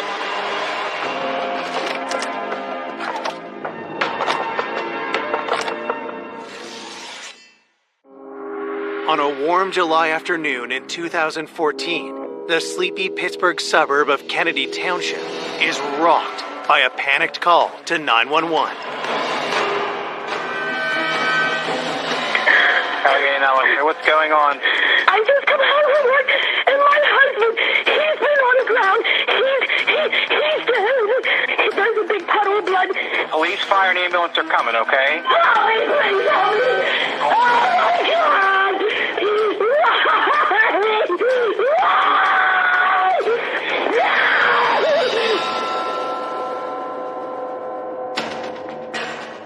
woman who made the 911 call, Carol Lapaya, says the victim is her soon-to-be husband, 59-year-old Jack Parks.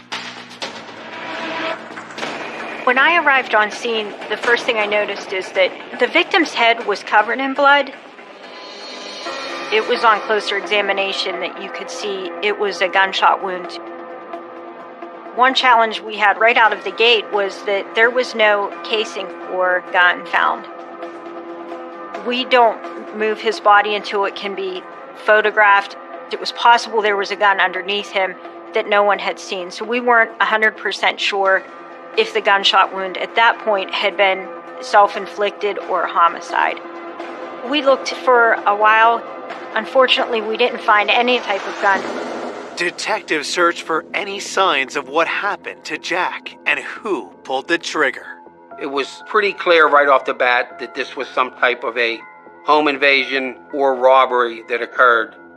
It didn't look like a struggle had ensued in the room, but once you walked through the victim's house, the further you got into it, the more you realized the level of disarray it was in. And as you went into the dining room, you started to see jewelry box here, a drawer gone through here, papers rifled through. Upstairs, there was just complete disarray. The drawers were all pulled out. The clothing that was inside the drawers was strewn everywhere.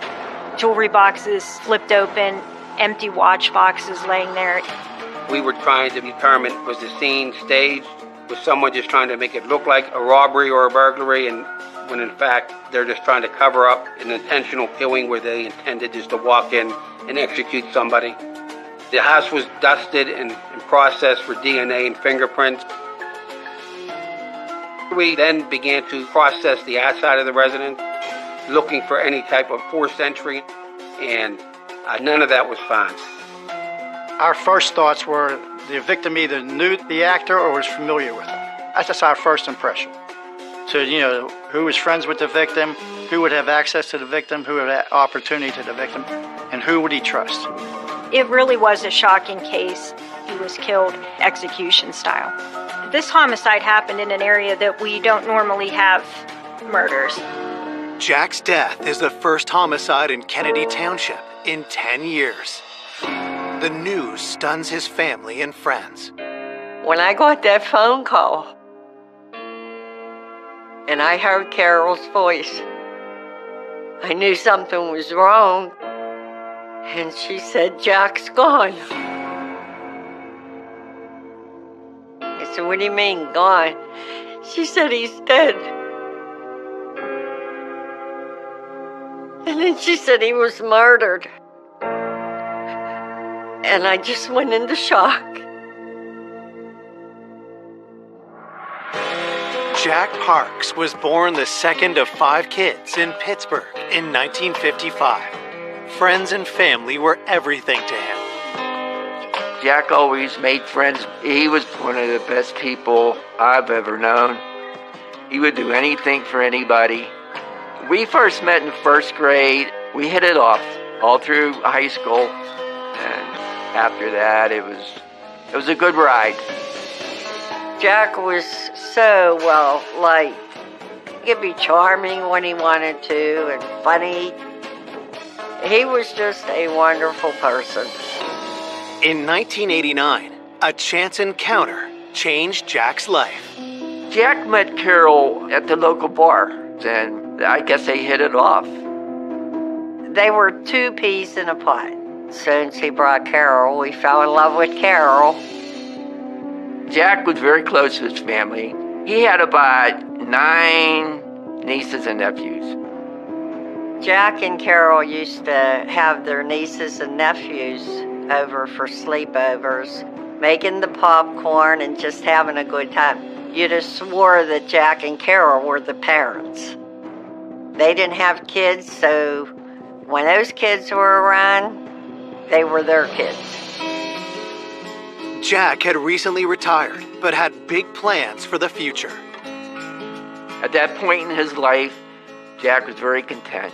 Him and Carol were going to get married. They've been together for over 25 years. Carol in the beginning really wanted to get married, and Jack didn't. And then at one point, Jack wanted to get married, and Carol didn't. And I used to tell Jack, you know what, I like to be living when you get married, when you say I do. And then when they set the date, I was so happy. It was going to be an exciting, very exciting day. Tragically, Jack was murdered a month before the ceremony was to take place. Her and Jack were going to be married on August 31st of that year, and it was really sad. It was so close. At 5 p.m. on July 21st, 2 hours after Carol found Jack dead, police questioned her at the station.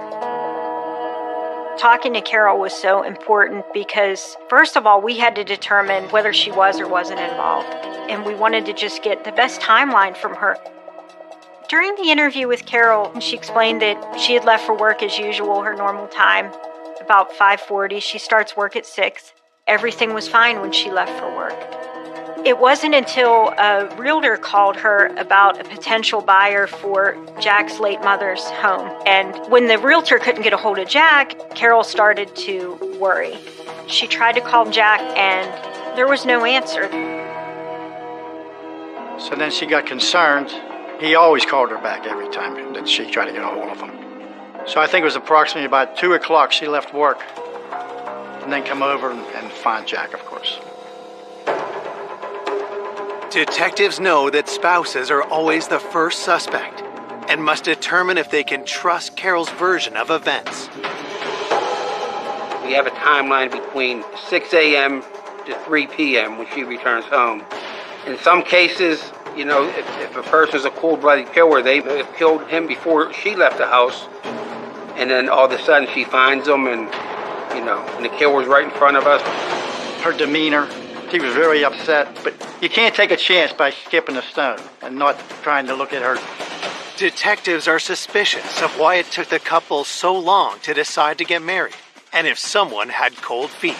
Something that we thought is, are either one of them having affairs with someone else? Could that be a possible motivation, and is this upcoming wedding triggering that? Coming up, detectives uncover a family feud. They just decided to distance themselves and not let him come to the house.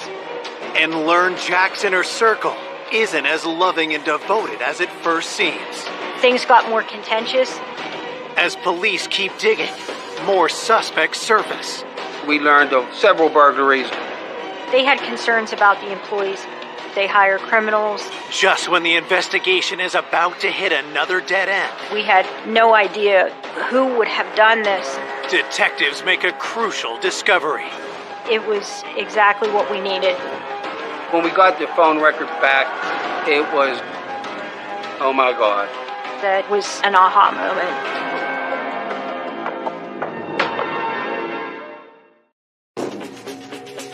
Kennedy Township Police are investigating the area's first homicide in a decade.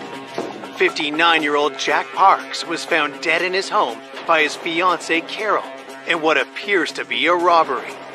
But since there was no forced entry, investigators try to determine if this was actually a staged attack, and if the motive was something more personal. When we interviewed Carol, we had to look at what role, if any, that upcoming wedding had in what happened.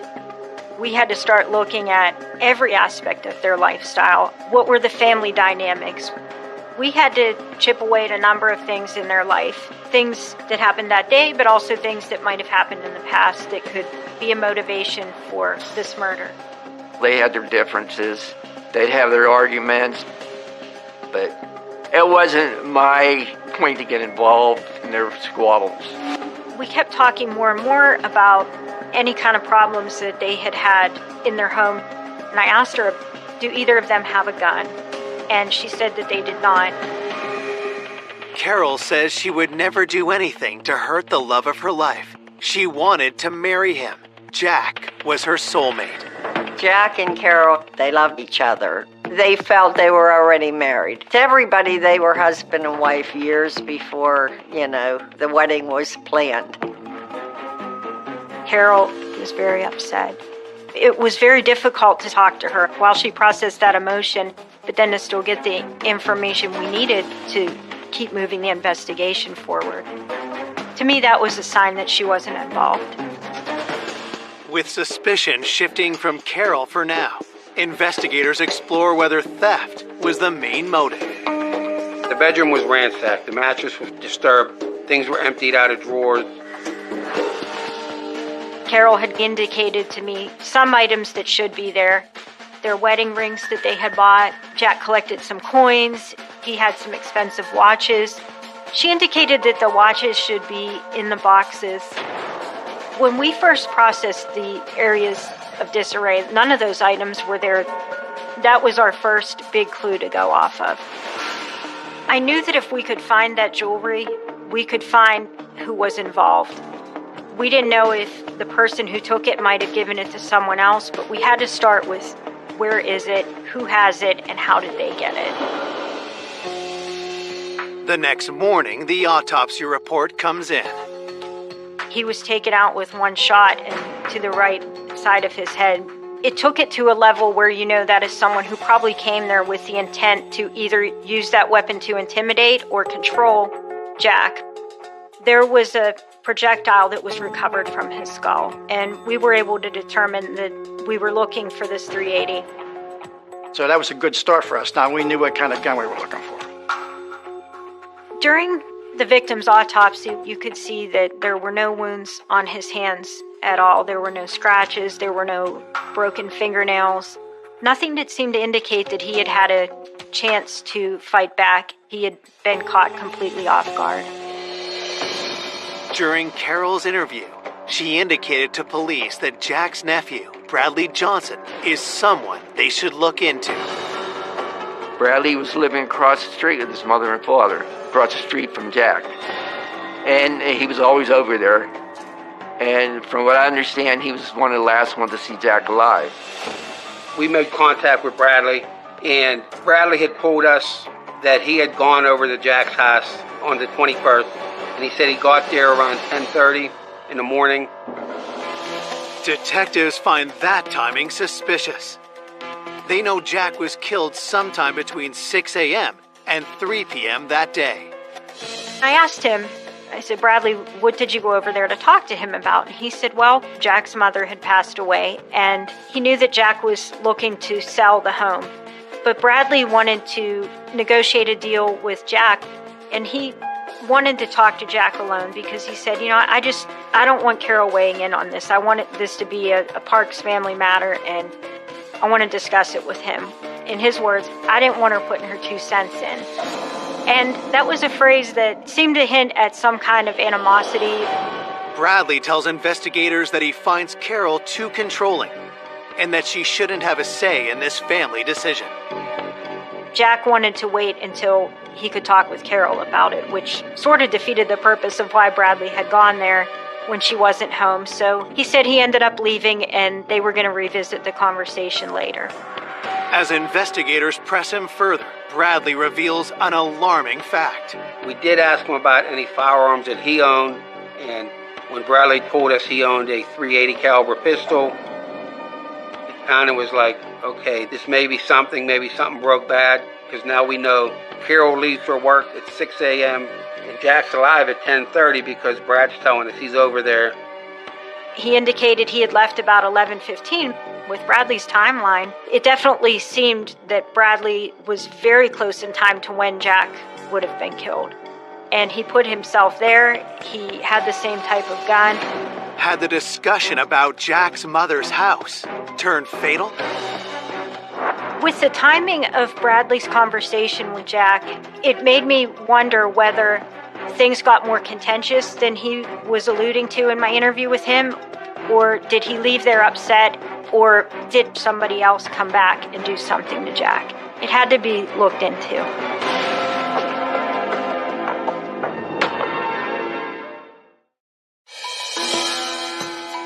"12 hours after Jack Parks was found dead, investigators chased down leads around their latest person of interest, Jack's nephew, Bradley Johnson.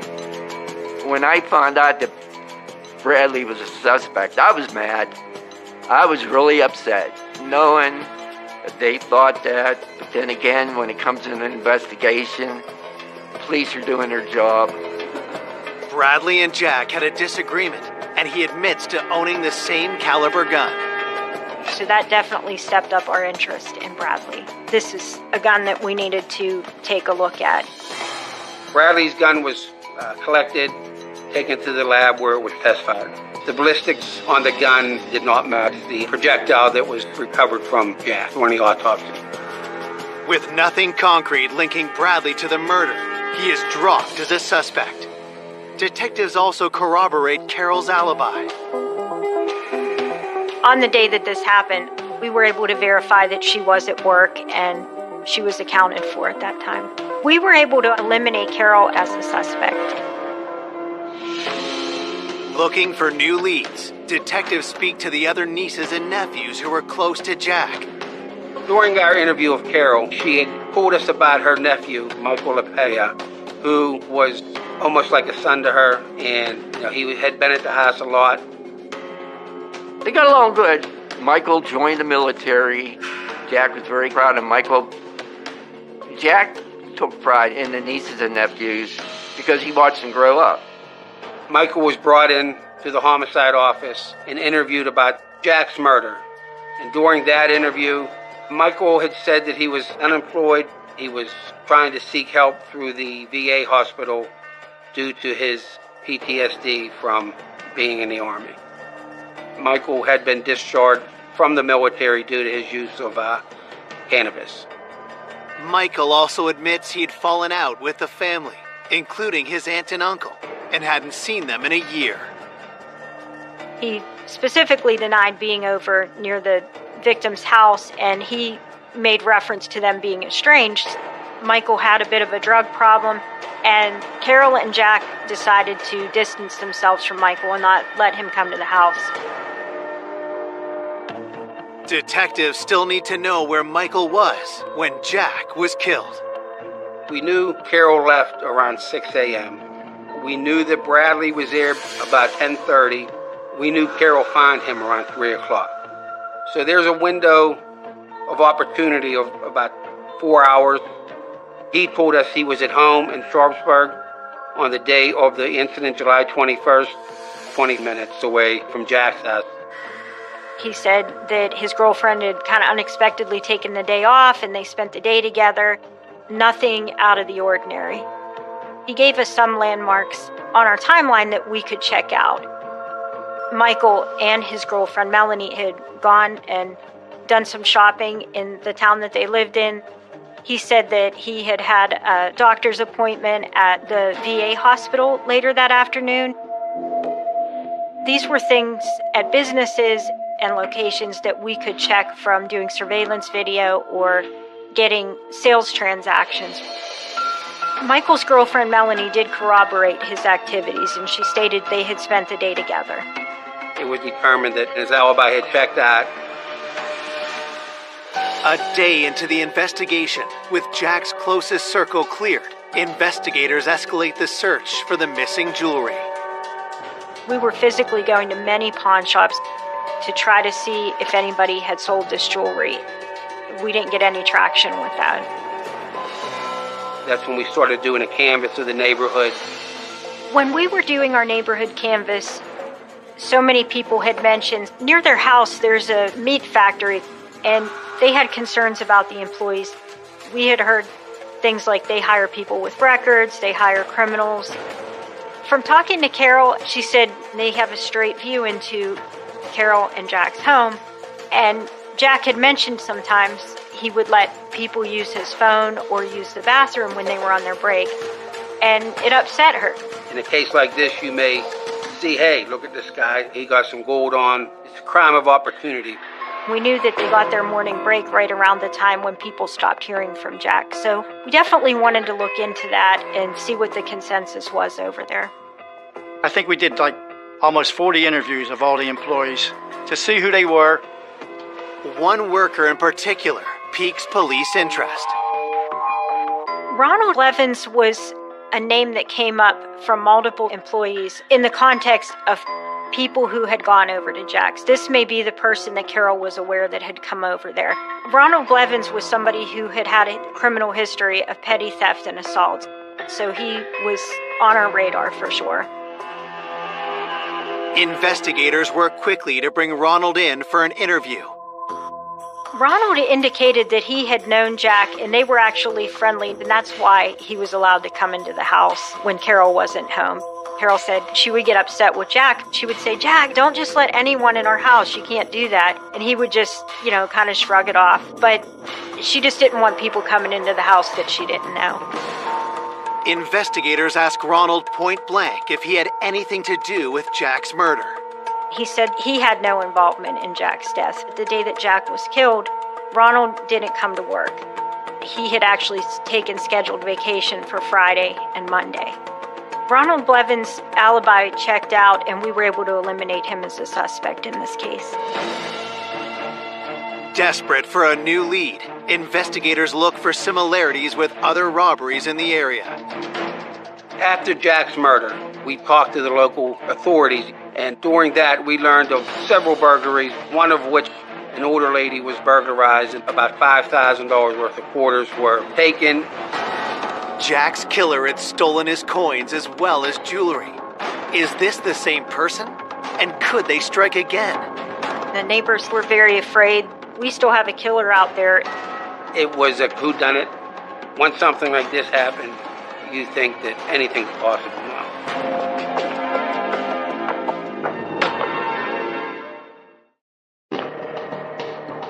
Police investigating the cold-blooded shooting of Jack Parks suspect his murder could be linked to another recent robbery in the neighborhood. We learned that during that burglary, there were some items similar to what Jack had that were taken, and it was a burglary that happened during the day, which is the timeline we were looking at in this particular incident. Oftentimes in our investigations, we see that residential burglaries are done during the day in bedroom communities where the chance of the people inside the home being at work are better, and that way they can go in and they can take what they need without fear of being caught. With Jack being retired and home all day, had he caught the burglar red-handed and paid the ultimate price? The neighboring police department already has a suspect in custody. Vernon Zielinski was identified as a possible suspect in this case. He had been recently arrested. The items that Vernon was accused of taking were coins, while Jack had coins that were missing. So Vernon Zielinski was tracked down and he was interviewed. We really just wanted to do an interview and determine what connection, if any, he had to Jack. During the interview, he said that he had been arrested for the burglary, but that burglary was at an old employer's house. He denied knowing Jack, and he said that the day that this happened, he was actually at work. We confirmed that through his new employer, that he was working that day, during the time frame that this would have occurred. Vernon was somebody we were absolutely able to rule out of being directly involved. At that stage in the investigation, we had no idea who might have done this and why. 48 hours after Jack's murder, with no arrests in the case, fear is growing in Kennedy Township. Everyone was concerned that how in broad daylight can someone walk into a house, kill somebody, and walk out without even being seen. The hardest thing to comprehend was the murder. It was point-blank assassination. Stone cold killing. You never expect anything like this. I know I didn't. Waiting for an arrest. You're still in that daze of trying to process it all. He's not coming back. It's just too unbelievable. Is this going to be another murder unsolved? We had a lot of information to go on, and we were constantly moving the investigation forward. People were being eliminated, further suspects were being developed. 3 days after Jack was discovered dead, police get a major break. A local pawn shop in Sharpsburg PA, which is another small little borough within Allegheny County. The owner had called the local police due to some suspicious activity. On the day of the incident, July 21st, he said a gentleman came in with a cachet of gold and was trying to sell it to him. What the employee found to be concerning was, first of all, the jewelry was manipulated. It was very distinguishable pieces, but they had been, it seemed to be hammered or just manipulated in a way that would make them hard for law enforcement to identify. It threw up a red flag to him, but also he seemed to think that this was a person who had sold him stolen jewelry in the past. So he didn't buy the jewelry, but he also had the foresight to know he wanted to see where this jewelry might have come from. He knew it was important to get a picture of it. So he took a photograph of the items that this person was trying to sell. He provided us with the photographs, and they were taken to Carol, who viewed them. She became very upset. She started crying, and she said, "That's our jewelry." It felt like we were closing in. Based upon the photograph of the jewelry, we were able to get that out to the local department. They could share it with the pawn shop owners in town if anyone comes in with this. Investigators hope they can identify the seller. The pawn shop owner was able to give a good description of the person who brought the jewelry in. A younger white male, black hair, and thin build. That description was provided to the local police chief in Sharpsburg, and he thought that fit the description of the white male from that area. It gave us a very good lead in this case. A photo array was put together to include 8 individual photographs, and they were shown to the shop owner. We have a set of instructions that we give them, and we say, the person that we're looking for may or may not be in here, but if you see the person indicated on the lineup. So once he reviewed the photo array, he did identify who that person was. It was a huge break. It was exactly what we needed. Coming up, police find stunning evidence pointing to Jack's killer. In the video, we knew exactly who it was. This was a shock to everyone. You never thought that would happen. It would be that person. But making an arrest wouldn't be easy. She provided alibis for him and just denials. Until investigators find proof no one can deny. Those records don't lie.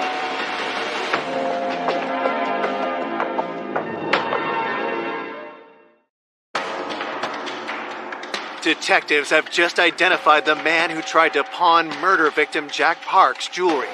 His name? Brian Gibbons. He's been a known thief to the local police department. We went after that lead strong. We were feeling pretty confident that Mr. Gibbons may be our man, or at least know who our man was. We were very excited and very motivated to go find him. Brian has a long history of petty crimes, but investigators need to determine if he's a killer.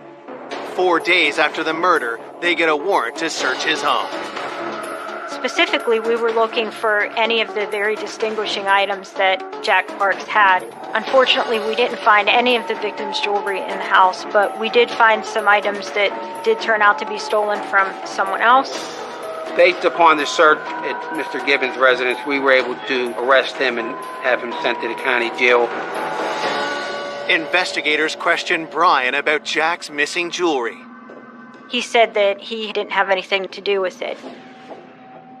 At that point, we were trying to determine if perhaps he'd been given some jewelry to sell, that maybe he didn't know its origin and he went to go sell it.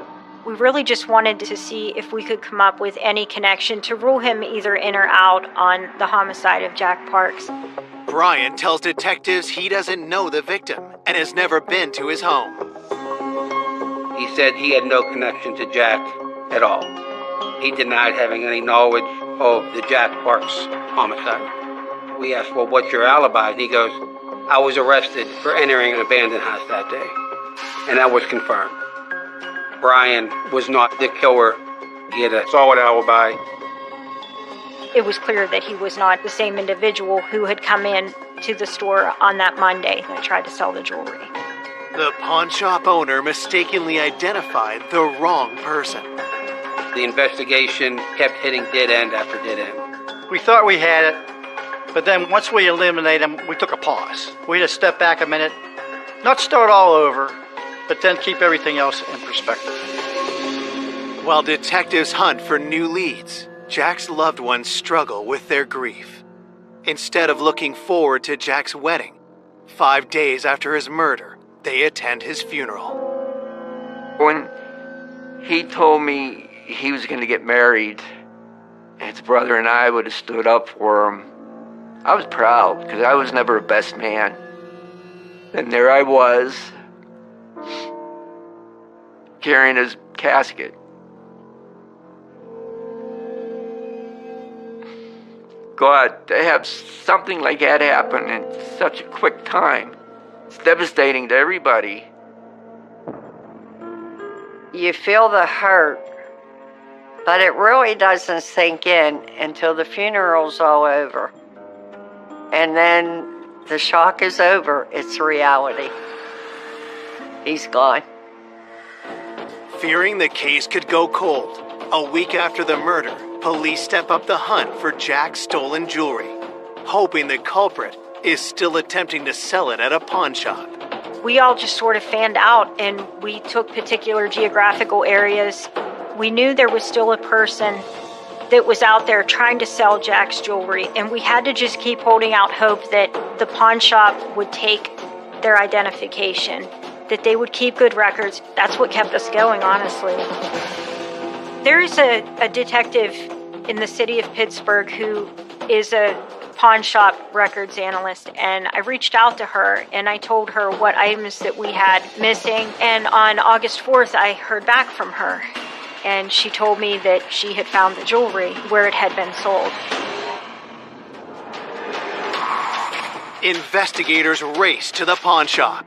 We had to go take a physical look at it, see who, if anybody, was on camera. Some store policies, all they have to do is take an individual's driver's license number. They don't even have to make a photocopy of it.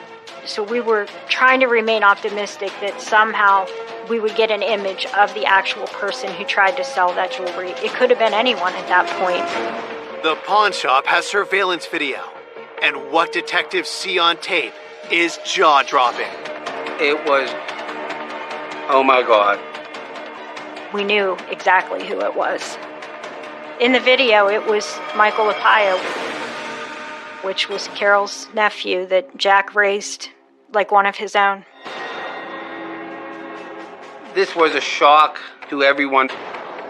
When we first had dealings with Michael, early on in the investigation, he did provide an alibi about businesses he was at, doctor's appointments.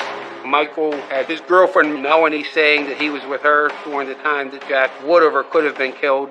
So it was kind of going back, trying to retrace what he had initially told us. We still had to do a little bit more digging. We had to work on if we were missing something. Early on, when we talked to Michael, he had given detectives his phone number. I wanted to get his phone records. While investigators wait for those records, they call Michael back in. We are going to interview him and see what he has to say now that we have him on tape pawning his uncle's jewelry. We decided that it would probably be ideal to bring Michael and his girlfriend Melanie in at the same time, being that she was the person who was providing an alibi for him, and chip away at that and see where the truth lied. We took them both back to our office, and they were interviewed in separate rooms. Michael, in his interview, was initially very adamant that he had nothing to do with this. He denied involvement with the murder, involvement with the jewelry, and he just would not deviate from that. Melanie stands by her story, too. She provided alibis for him and just denials. Melanie is pretty much telling us that he was with her during the time that Jack would have or could have been killed. She was just defensive and trying to argue with what we knew was not true. And that was that he had sold Jack's jewelry. We showed her a picture of the jewelry and she tried to say it was hers. And we knew that was a lie. With neither Michael nor Melanie cracking under the pressure, Detectives need something to break the deadlock. When we got the information about the cell phone records, it was a huge break. We were very happy that it finally had come through. It was like everything came full circle.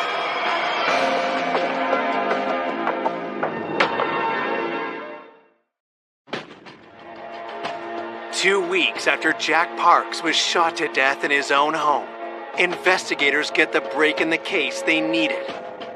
Incriminating cell phone GPS data. When I got Michael's phone records, I started to see where generally he spent most of his time, which was consistent with his home.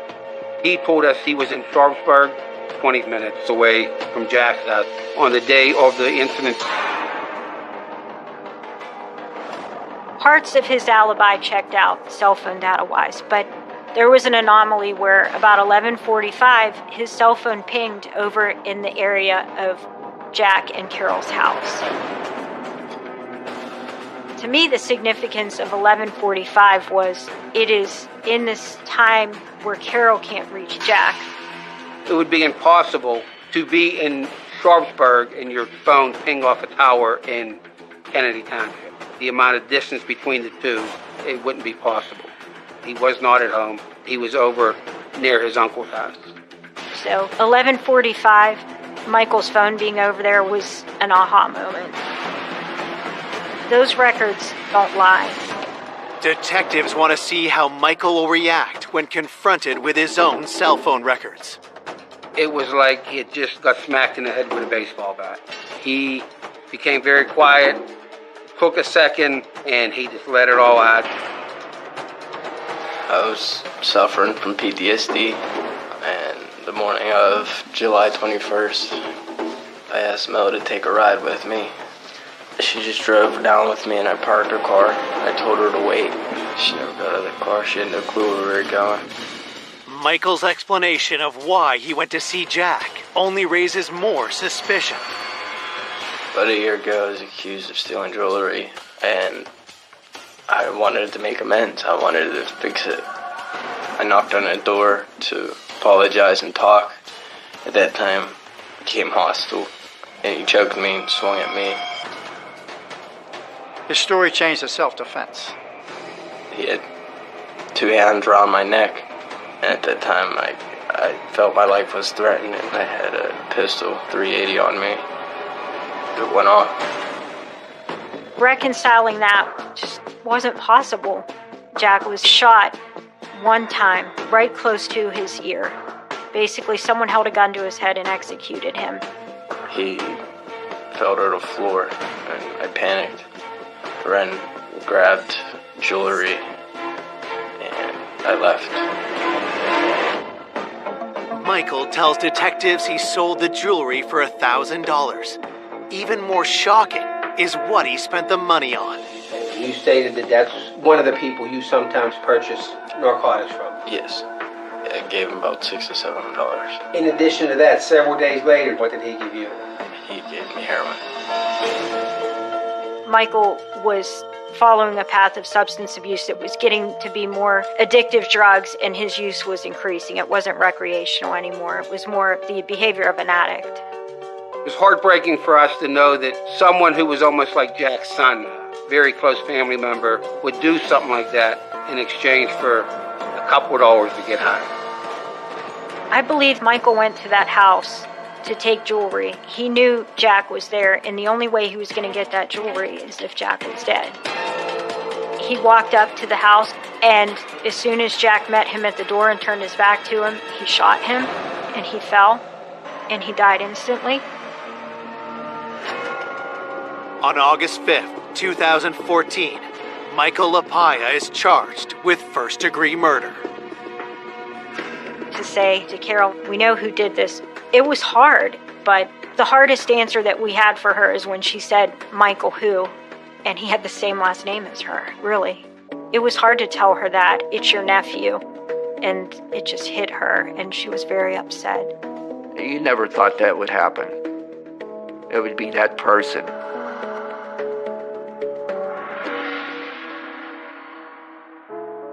It's still to this day so hard to believe that somebody that they loved Michael could have done something like this.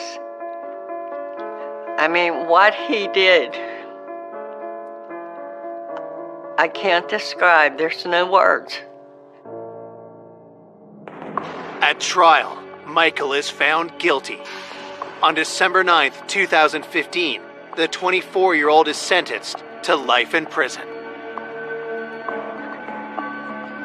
He took a loving, caring man and just executed him. There was no winners. We lost Jack. Who won? Nobody. I would never forgive him. Michael took away my best friend, my brother. He took away a lot from me. To this day, I still hate the guy. Jack will never be forgotten.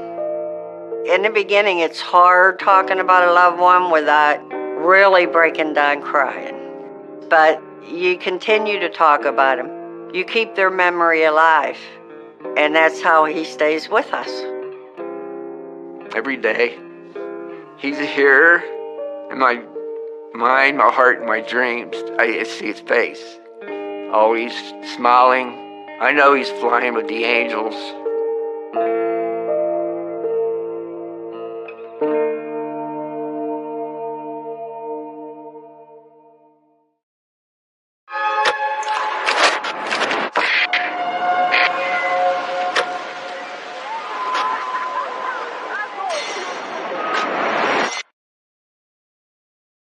A dedicated family man. He was the best grandpa I could ever ask for my kids. He loved his family. He was always there for everyone. And a pillar of the community. He helped a lot of the people who were down on their luck. He was changing everyone's life. Is senselessly murdered. We noticed what looked like burn marks. Is this a torture type crime? Was he actually tortured? Detectives follow a trail of evidence. I noticed my dad's truck was gone. We knew that this truck was a key to solving this homicide. That reveals devastating betrayals. Marty would employ people from drug rehab centers. You look at him and you're thinking that if anybody could do it, this guy could do it.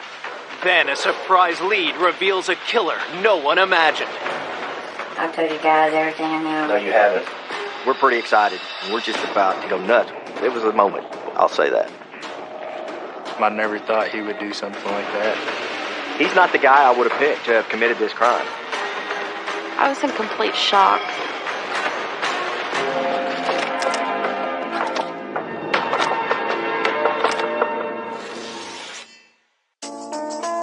Ardmore, Oklahoma is an honest, hardworking town built on family values.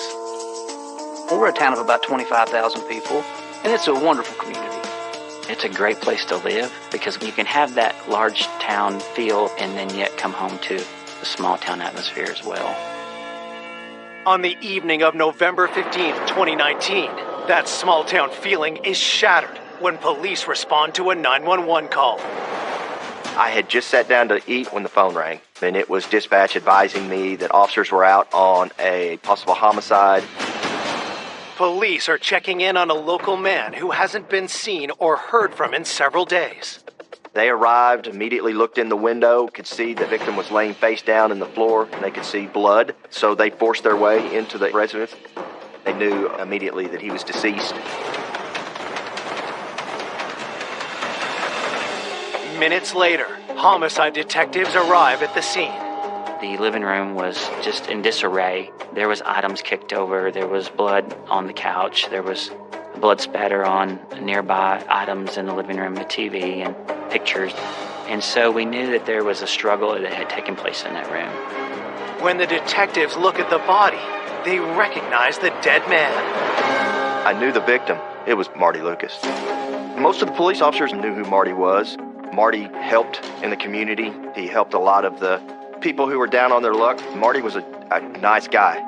Detectives have to determine why 63-year-old Marty Lucas would be the target of such a heinous crime. With the amount of trauma that Marty had suffered, it was a pretty violent, bloody scene.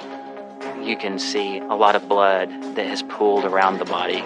You can see blood on the back of the body, on the head, and we knew that this was a death as a result of a beating or a blunt force trauma. It's obvious that there was quite a struggle. Marty had hair in his hands. He had abrasions on his hands. I think he fought for his life. We noticed that there were pieces of what appeared to be a rock that had some moss on them. We found parts of it over by the couch where there was a large blood stain, and then parts of it over by him. We walked the exterior of the residence trying to find where maybe a rock would have come from. Immediately under the carport, there is a rock pathway. The walkway was missing a rock. So immediately we thought, well, whoever it was that did this took a rock from there and brought it with him. That indicated to us that this was premeditated. And so we believe that he or she had used it as a weapon against Marty, and in the process of that, it was broken. We didn't find very large pieces of it, and so we believe that the majority of that rock was taken from the scene. Police discover unusual markings on the body. We noticed what looked like burn marks on his shirt, like his shirt had been ironed.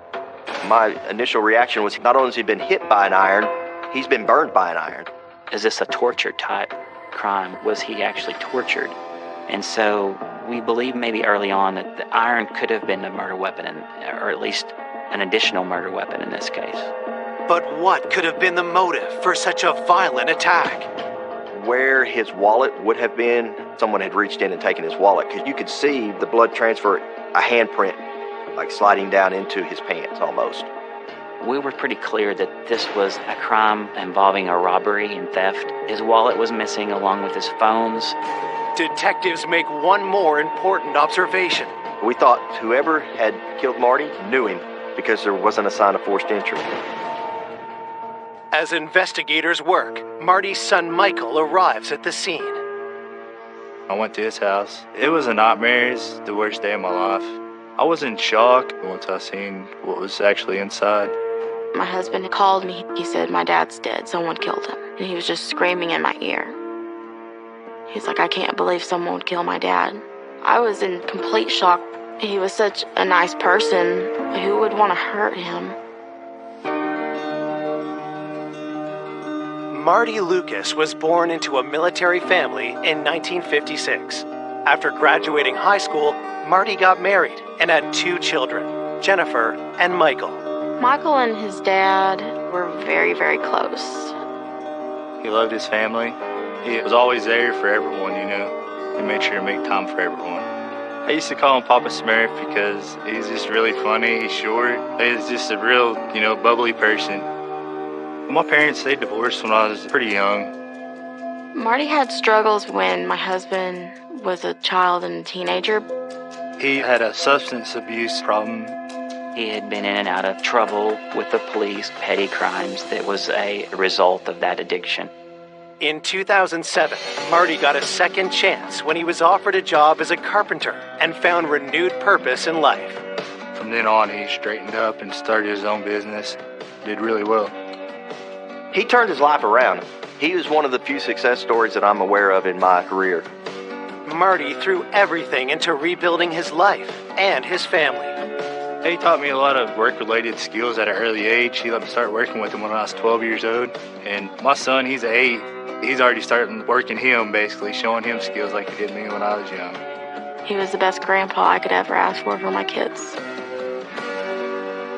Marty never forgot the second chance he'd been given and vowed to pay it forward. Marty would usually go to the halfway houses and get people that had just got out of jail or that have a hard time with their life and see if they would want to work for him. Basically, just giving workers second chances. He knew where they was coming from. He's been in their shoes. He taught these men and women new skills. He treated them with the utmost respect. Now investigators are left asking, who would want to bludgeon this well-respected contractor and caring grandfather to death? He really had no enemies, and just to see that the way that he died was so brutal, it was very difficult to know that someone would be capable of doing something like that. As detectives finish up at the crime scene, they turn to Marty's son, who gives them a crucial lead. When I showed up, I noticed that my dad's truck was gone. That really threw me off because he wouldn't even let me drive his truck. He wouldn't loan the truck out to no one. It was a Chevy pickup that originally had belonged to Marty's father. That truck was everything to him. Detectives put out a bolo, or be on the lookout for the missing truck. We needed to find the truck and maybe hope that either the suspect was still driving it or that they left behind evidence that we could identify. We knew that this truck was a key to solving this homicide. Investigators ask Marty's loved ones who they think would have seen him last. We found out that Marty had been missing 2 or 3 days prior to the Friday the 15th that we found his body. And one of the things we were told by family and friends is that Marty goes to this Valero gas station every morning to get coffee. The Valero had video that pointed down the street that the crime occurred on. The manager said that Marty had arrived last at that store on Tuesday morning. Detectives searched the security footage. On the day after Marty was last seen alive, and 3 days before his body was found, the truck appears. Marty's truck was very unique, dark green color with custom wheels. This green truck was in a big hurry and it pulled out in front of a semi-truck and it was almost in an accident that we had captured on video. Investigators need to track down Marty's truck and whoever is behind the wheel. We thought if we find the truck, we're probably going to find our suspect. This is going to be our guy. Coming up, detectives uncover suspects with dark pasts. They said, he's violent. I thought, good Lord, he gets violent. I don't know what I'm going to do. She had frequented a lot of the local casinos. She knew he had large sums of cash. This was the break that we needed. And the trail leads to an unlikely killer. You're not going to think that this is someone who could kill somebody. That kind of broke open a whole new layer of the case. The investigation took off at warp speed because we think we've got our guy.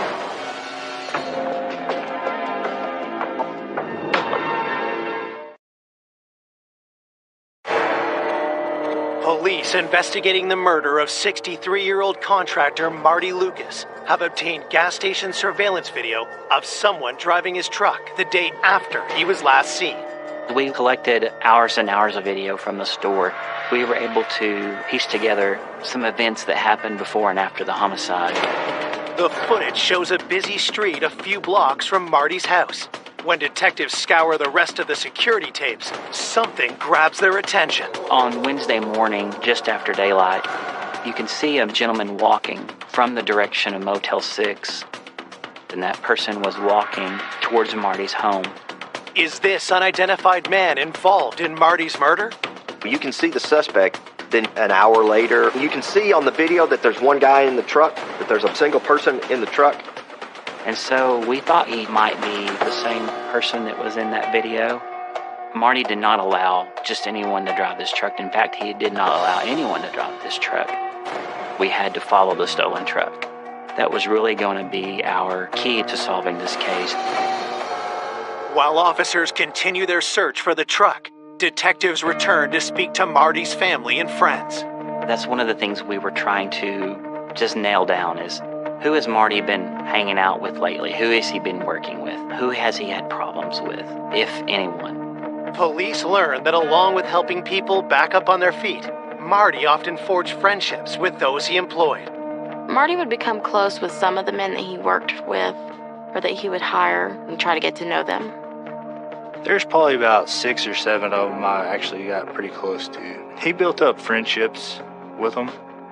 Amanda and Jason, Marty's neighbors, were very close to him. Amanda used to work for Marty because she paints very well.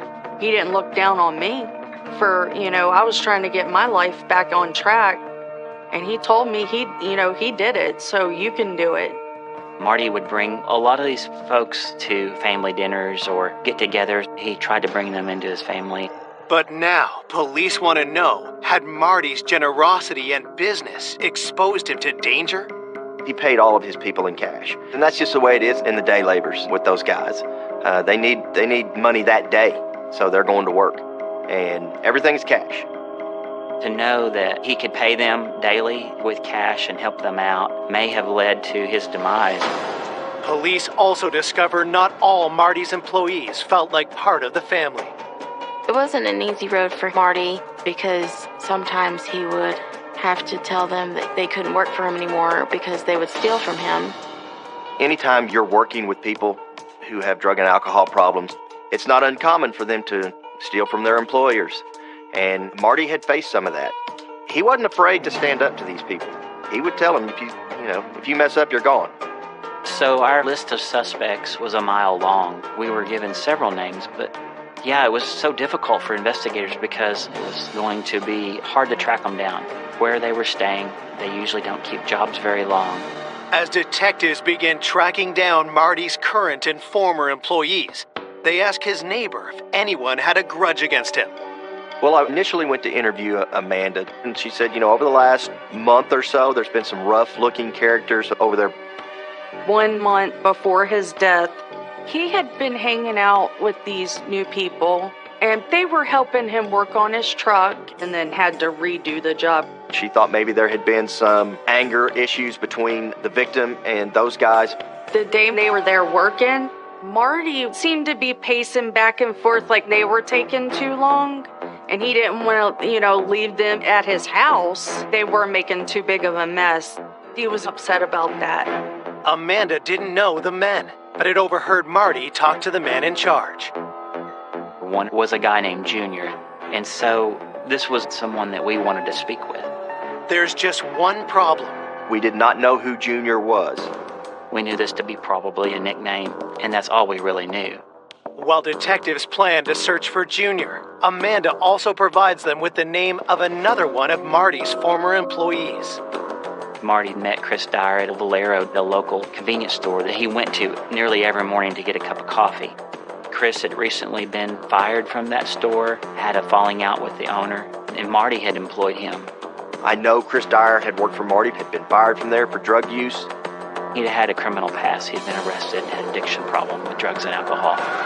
Officers speak with the owner of the Valero station where Chris once worked. The owner-manager of the Valero store reaffirmed that Chris was just not a very good guy, that he had had trouble employing him, and so he felt like that he needed to let Chris go because there was always drama, that Chris was basically just at rock bottom and desperate for money. Chris Dyer knew that Marty carried several $100s. When he paid him for a job, he would pay him at the end of the day, and he would pay him with cash. Was Chris Dyer desperate enough to bludgeon Marty Lucas to death? We were thinking that maybe it was a robbery gone bad, knowing that Marty had this money in his home because he was down on his luck and needed money for drugs. And so there was a lot of questions concerning Chris Dyer. One of our main priorities early on in the investigation is to find this subject named Junior, along with Chris Dyer. And so we wanted to talk to these people. So we need to locate Junior, and we needed to talk to Chris as quickly as possible.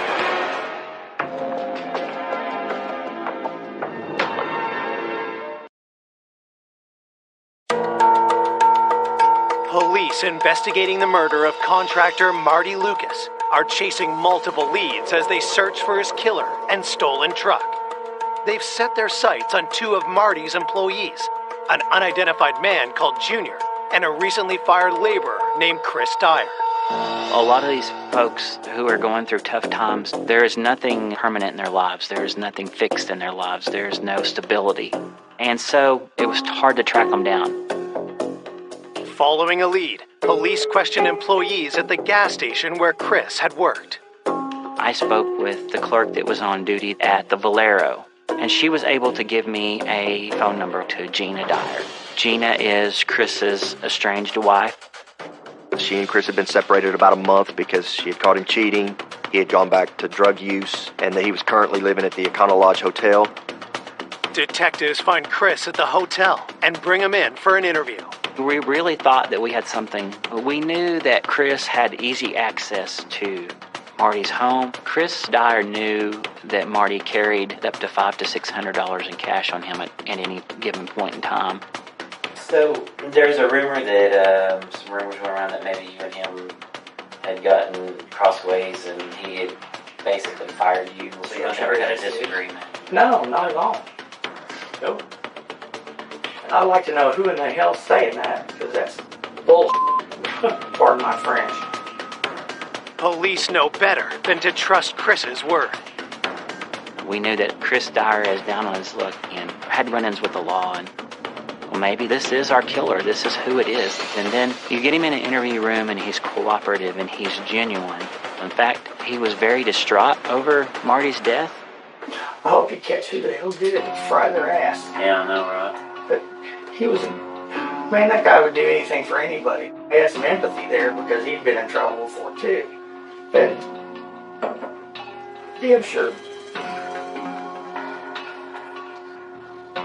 Tim sure didn't deserve to go out like that. I think he considered Marty a friend, even though Marty had fired him. Would you be willing for us to go through your truck, look through your truck, look to your hotel room, to see if there's anything that would be... Yeah, I got that we can roll you out? Marty had what we would consider defensive wounds to the hands. There was hair and blood under the fingernails of the body. And so we knew that there was some type of altercation. We knew that there had to be injuries on our suspect or suspects. And Chris had none of that. He had no recent cuts or bruises. In order to officially rule Chris out as a suspect, detectives checked Chris's alibi. He said he had gone to Kingston, Oklahoma, which is nearby, with Krista, his girlfriend. I believe it was the Wednesday before. Police bring Krista in for an interview. Is it possible that he slipped out of the room one night while you were sleeping, left, went and did something? No. I'd have to say that just could not be possible. His girlfriend also corroborated Chris's timeline as to what his story was. He had an alibi for that timeline, but he just didn't appear to be involved. With nothing to link Chris to the murder, police are forced to let him go. Investigators hope Marty's preliminary autopsy report will provide more leads. The significant thing for us from the autopsy was the fact the cause of death was blunt force trauma to the head, including the large gash to his head. Obviously, he was hit with something other than the rock because of the laceration on his head and because of the burn marks. These burns that was on his back and part of his right arm came back as a post-mortem burns, which was very interesting to us, which means that they were caused after Marty had passed away. Initially, we were looking at these burns to the body as being type of a torture. Now, we believe the iron was used as a secondary weapon after. So the suspect didn't realize that. In his rage, he didn't know that Marty had already died, and he continued to hit him with this iron.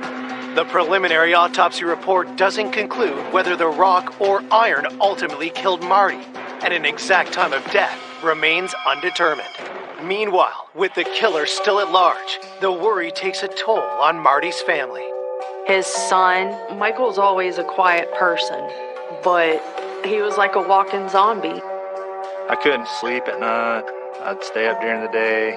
It's fear for my family. Just because, I had no clue who would do this to my dad. Michael was really panicked. Marty had so many different men working with him. I was very fearful of my life. As police continue their search for other suspects, including the former employee Junior who worked on Marty's truck, a lead comes in about someone close to Marty who might have had a motive. One of Marty's friends had called one of our patrol officers and told him that Marty was dating a lady named Donna Hargrave. So, Donna Hargrave is somebody that probably everybody at the Ardmore Police Department is familiar with and knows on site.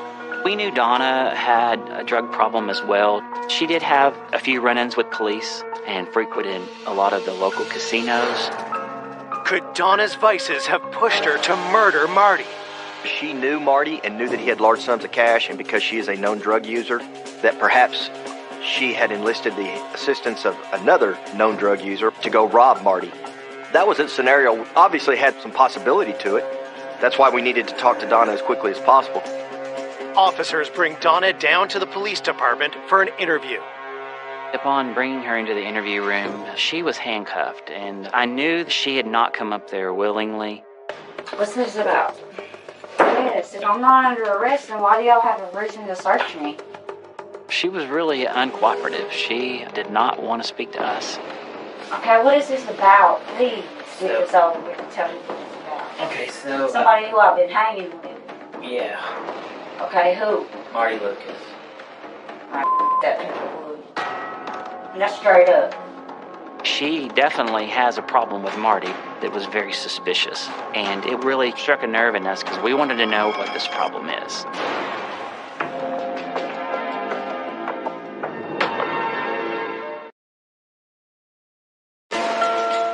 Two days after finding the body of 63-year-old Marty Lucas, police are interviewing his former girlfriend, Donna Hargrave, a woman with a long criminal history and a grudge against Marty.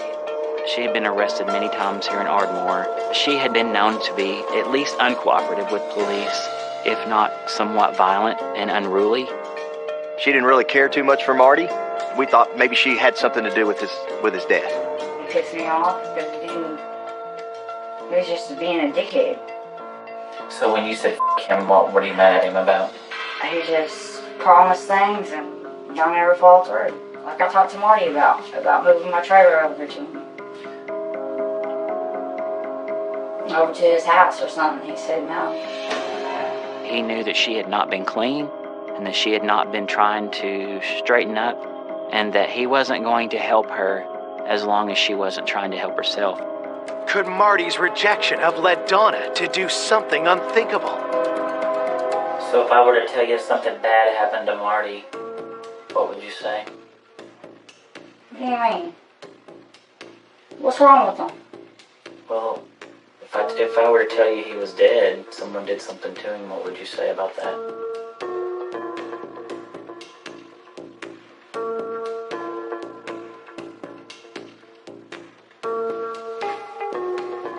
Are you serious?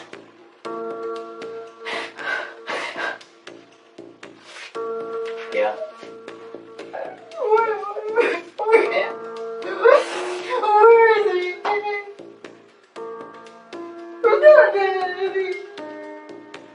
Yeah, that's why you're here.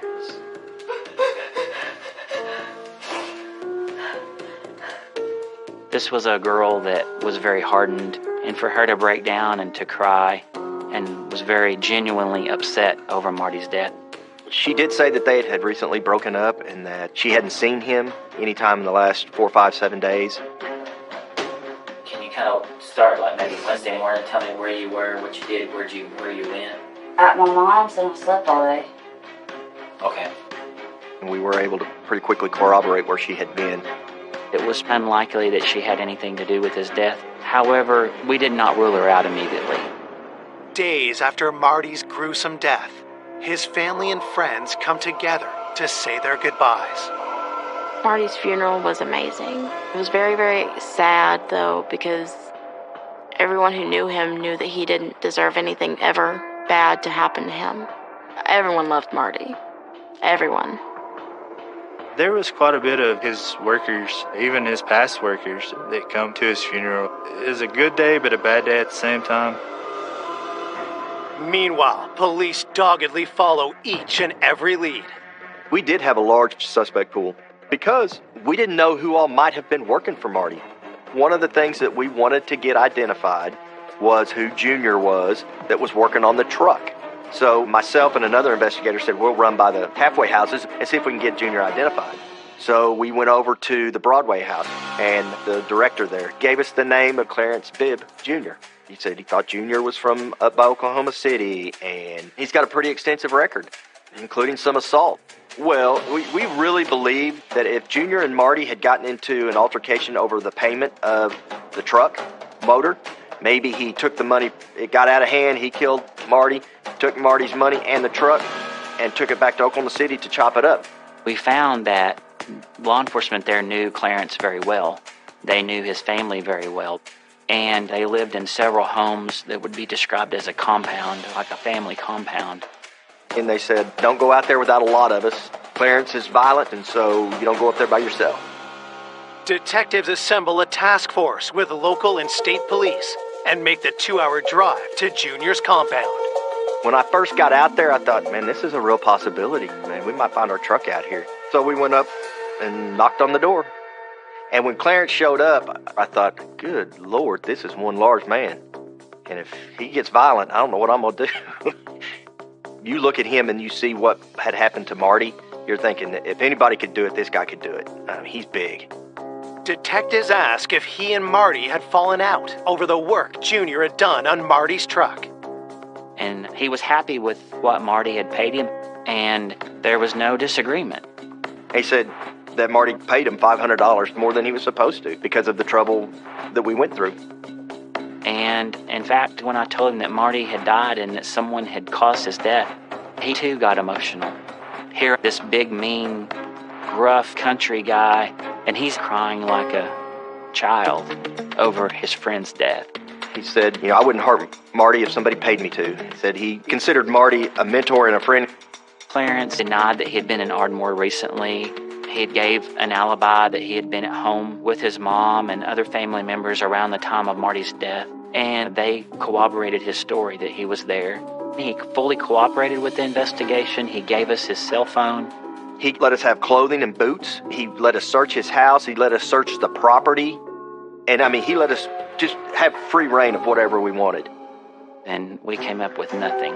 I just remember thinking to myself, man, we are absolutely going nowhere with this investigation. With nothing to link Junior to the homicide, detectives begin to fear the investigation is cooling down. We had a pretty good idea that it wasn't Junior at that point. Donna Hargrave had a stone-clad alibi. Chris Dyer just didn't appear to be involved. I think both Bryce and I just were disheartened. We had no leads. We had no suspects, so we were just trying to figure out where do we go from here. Then, an unexpected call turns the case red hot. Well, we got back to the station, and dispatch yells down to us, "Hey, they found your truck." We were dead tired, but you went from dead tired to wide awake in a hurry.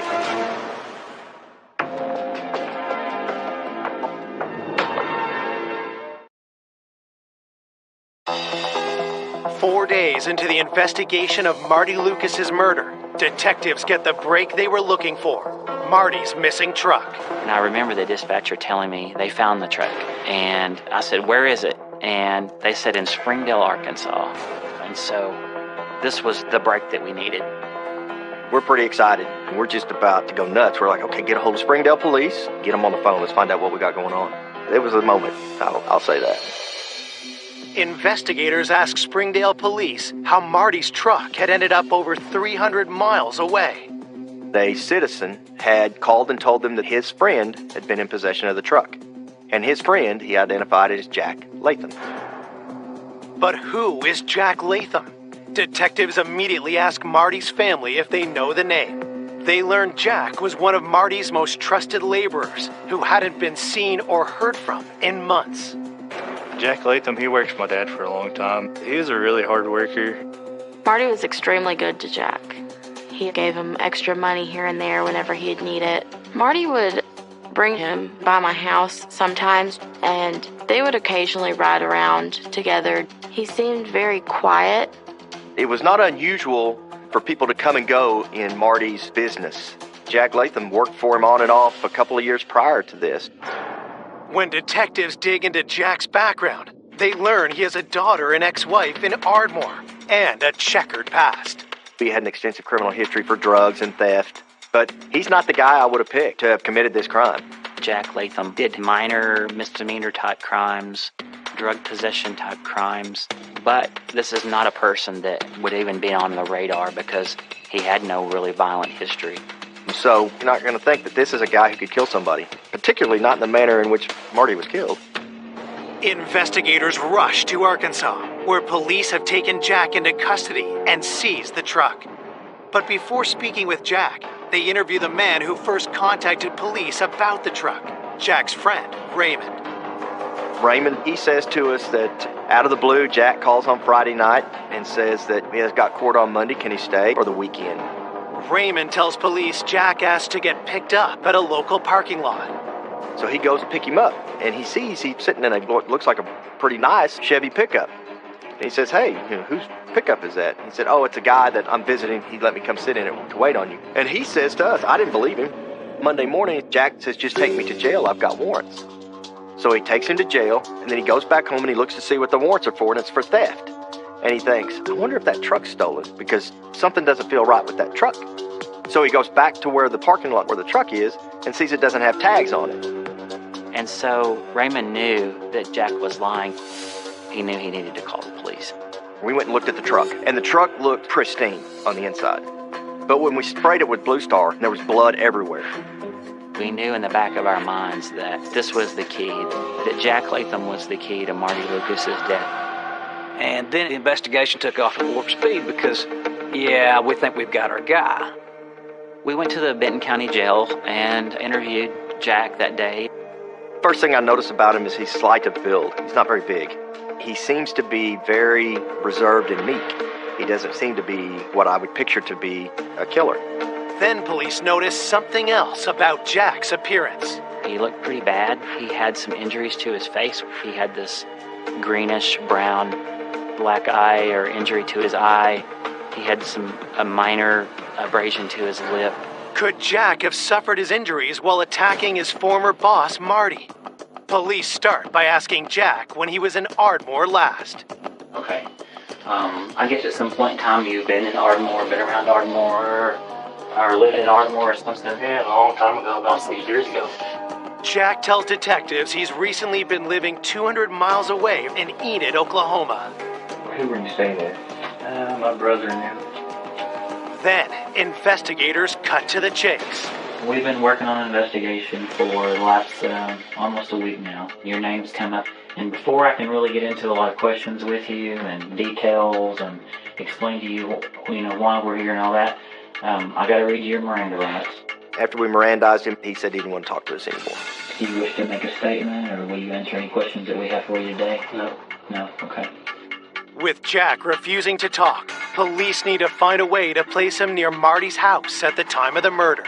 So, in his initial interview, he tells us that he hasn't been to Ardmore, that he came down here from his brother's house in Enid. I called Enid PD, and they went out, they talked with the brother, they talked with the brother's wife. They said, yes, he has been here at our house. But then, detectives get a stunning piece of information Jack hadn't shared. His brother's wife said I'd put him on the bus to go see his wife and daughter in Ardmore on the Monday morning before Marty had been killed. So we knew he had gotten to Ardmore. The next day we got a hold of the bus and found out that yes, indeed, he had been at Ardmore. With Jack still in custody, police drive back to Ardmore. The detectives got a search warrant and looked through Jack's phone, and that led them to his ex-wife and daughter. Did you see your dad in the truck last week? No. Okay. Do you understand what kind of trouble your dad's possibly in? He's been detained as a suspect in a homicide. So you for sure haven't seen your dad since he's been in Ardmore. Investigators talk to Jack's ex-wife, Teresa, next. Has he came to visit you lately? No? But I haven't seen from him or heard from him. So would it surprise you to know that Jack is involved in a homicide here in Ardmore? Yeah, because it doesn't seem like him. Both of them said they haven't seen Jack. He hadn't been at Ardmore. They don't know what we're talking about.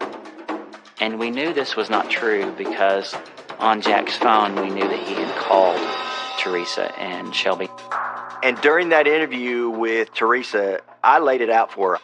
I just flat out told her I knew she was lying. I'm not saying anything. I've told you guys everything I know. No, you haven't. It's all right. No, you haven't. And we can prove it.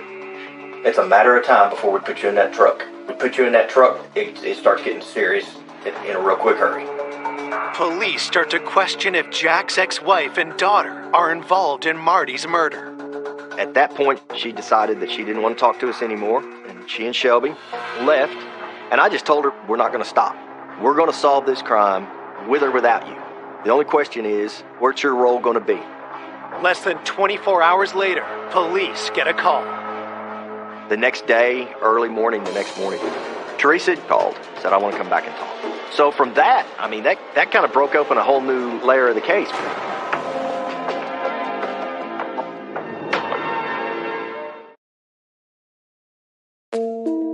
Police investigating the murder of Marty Lucas are trying to place his friend and employee, Jack Latham, at the scene of the crime. We knew that he was coming here to visit his wife and daughter.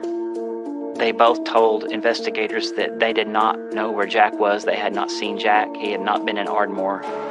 But Jack's daughter and ex-wife returned to the police station the next day. Yesterday, you were pretty firm that you didn't know nothing. I was really scared and I thought about it all night and I felt really bad.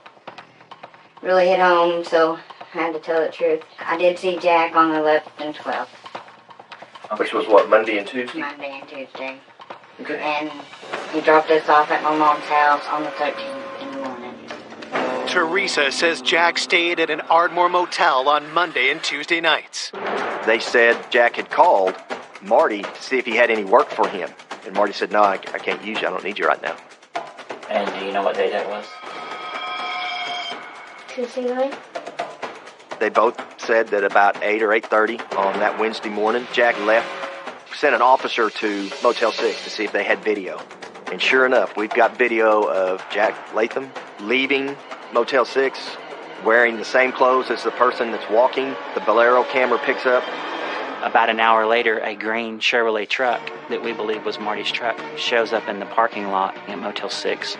You watch him go over to a dumpster, throw something in the dumpster, which we believe was the rock and the iron. Where did he go get the truck? He said his friend gave it to him. Then, Jack did something even more suspicious.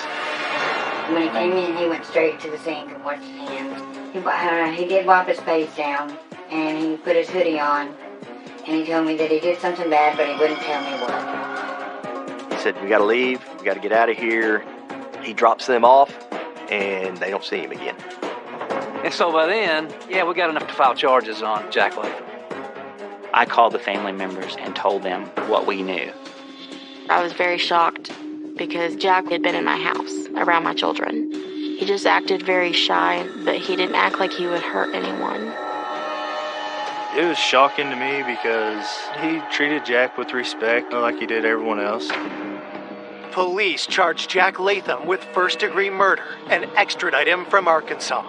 When he arrives in Ardmore, Jack starts talking. Jack told me that he was in desperate need of money. He had no job. He needed money for drugs. And he knew that Marty Lucas was the source of that money. Marty had told him no, that he knew that he wasn't clean. His story was that a physical altercation occurred, that he took a rock paperweight from the kitchen table, struck Marty with it, that, in his words, he freaked out, took the keys to the truck, and a few $100s from the wallet, and left the area. Jack denies attacking Marty with a stone from outside, or the iron. There were some aspects where he seemed to truly be confused about what had happened because he was strung out on drugs, including, was there an iron used? So what had really happened? Police have their own theory as to how the murder played out. We believe that this was premeditated. I think he went to Marty's house, and I think he picked that rock up on the outside of the house and he knocked on the door. Because I don't think he was going to take no for an answer. And when Marty told him no, a fight ensued in which he struck Marty with the rock.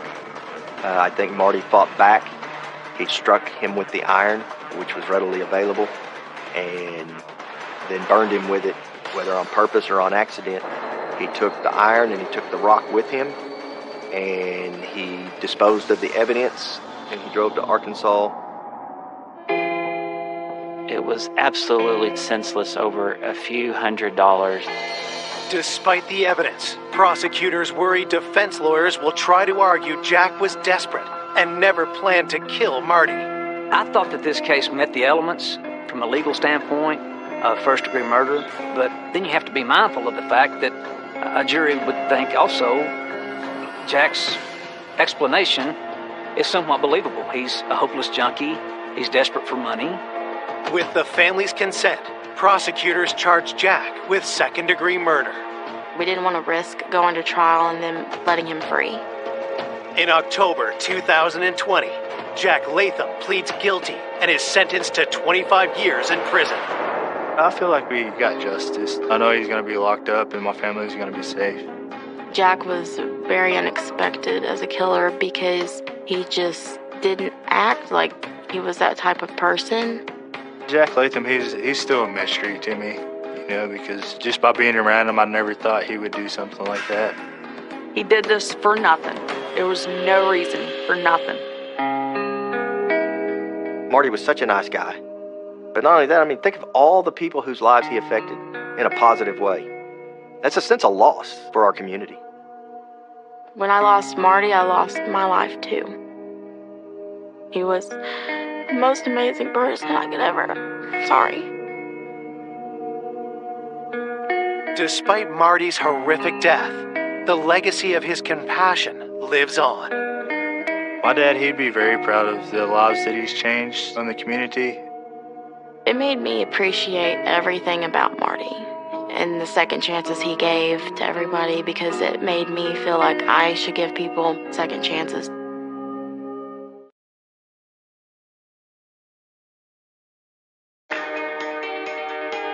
A college student with a bright future. He was a journalism and history major who planned to go to law school. He had a huge social group. He was very well liked. Is found murdered in the middle of town. The wound was so deep, the blade of the knife nicked the spine, sending police hunting for an elusive killer. This case was a true mystery, a true whodunit. He was depicted as a promiscuous young man who could have been killed by anybody. And when they catch him, it leaves everyone blindsided. They did not want to believe this was true. And that was pretty surprising. When we figured out who did it, I refused to believe it.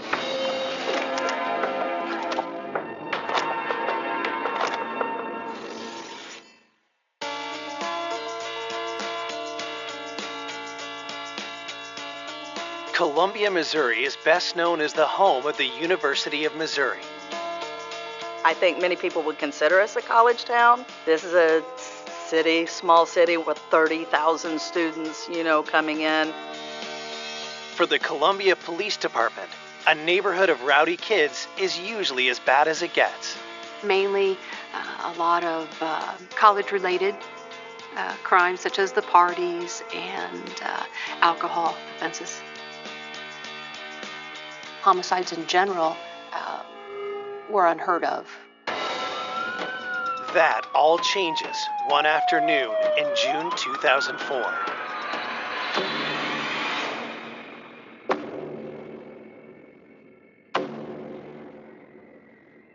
I received a call that someone had found a body in the East Campus area, and because I'm the East District Commander, I headed towards the scene.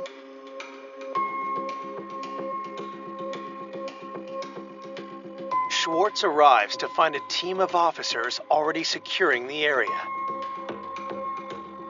The body was in between two apartments, lying face up, and he only had boxer shorts on. His throat had been slit, most probably with a knife. It was a very large and gaping wound. It was very deep. There's a few other abrasions on the upper body. So it was a very violent action, just a very violent crime. I was a student in college, and seeing this in a place I knew really well was tough. The forensics team processes the scene while police search the area carefully, but they can't locate a murder weapon or ID on the body.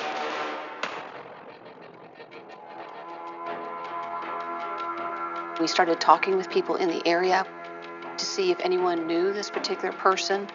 This was a part of town where everybody really knows everybody else. Everybody knows everybody else's business. One onlooker thinks they recognize the dead young man.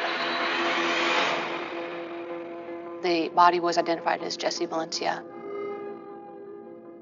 He was a young man attending the University of Missouri, and we found out that he lived in the neighborhood, block and a half from where we found his body.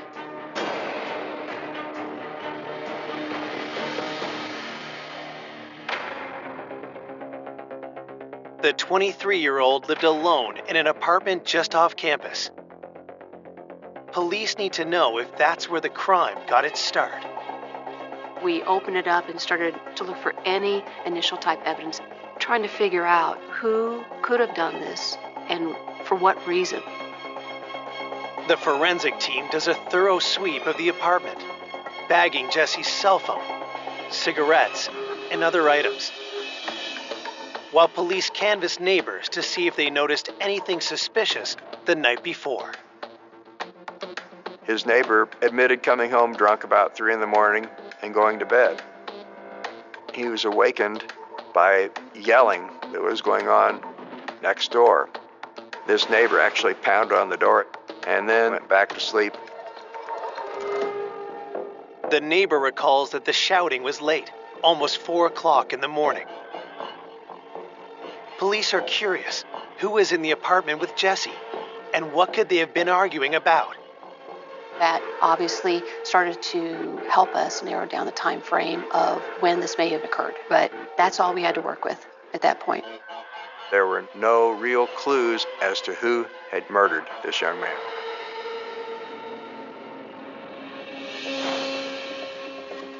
A few hours into the investigation, another young man arrives at the scene in a flood of tears.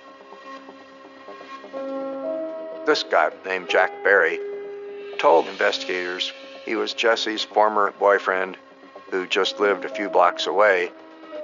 A friend had called Jack Berry saying that Jesse was dead.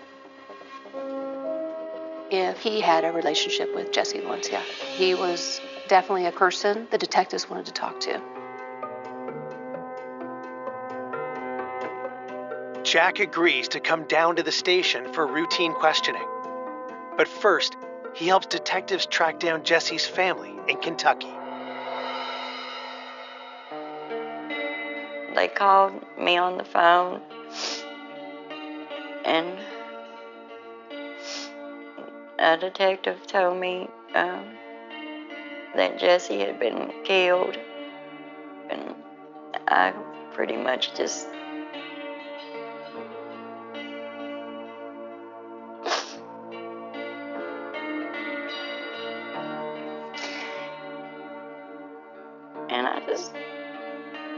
took off running through the house and ran out my front door screaming.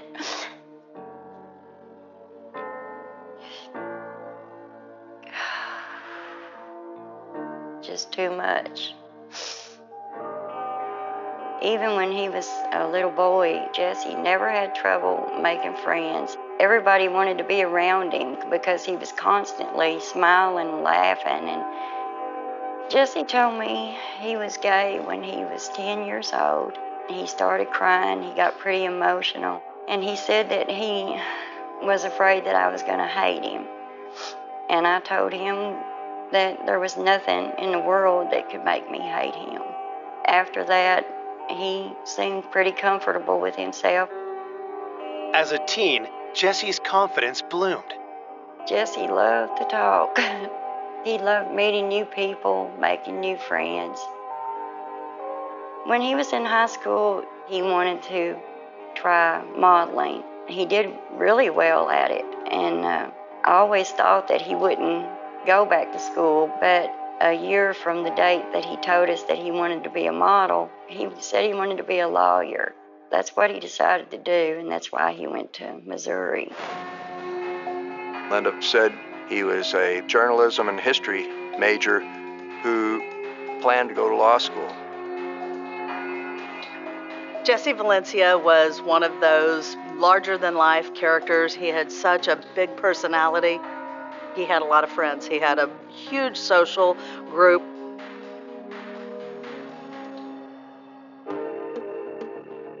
Now, detectives need to find out who cut Jesse's life short in such a horrific way. They start by asking Jack Berry about his relationship with Jesse.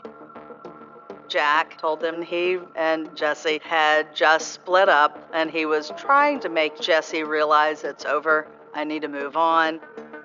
Jesse still loved Jack, so he was having a hard time letting go. But Jack was already starting to see someone else. Was it a fight with a spurned lover that the neighbor had heard in the middle of the night? it was possible Jack had some type of confrontation with Jesse that led to his death.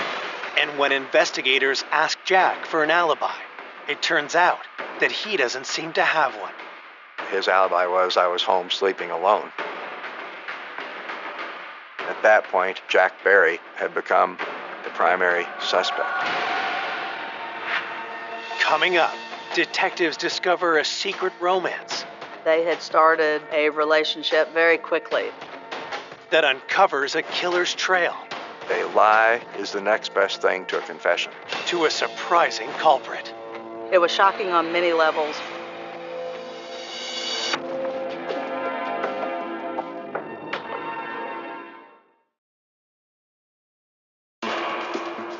Detectives in Columbia, Missouri are questioning a man who had recently split up with murdered college student Jesse Valencia.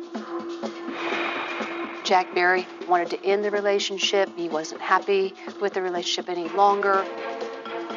Jack paints a picture of a couple growing apart after 2 years of dating. But a piece of evidence found at Jesse's apartment makes detectives question his story. The investigating detectives found Jesse's cell phone, and the cell phone showed that Jesse had called Jack Barry at about 3:18 that night. The neighbors had heard some type of argument from the victim's apartment, approximately the time frame of when this occurred.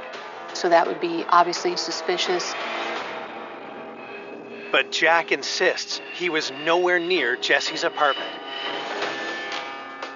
Jack said that he had already gone to bed that night and that he heard a knock on his door at 3:18 in the morning, and then he simultaneously got a phone call from Jesse's cell phone. It was routine that Jesse would use his cell phone as sort of a doorbell. Jack said he was tired and he really didn't feel like getting up and talking to his former boyfriend at 3:18 in the morning, so he didn't go to the door.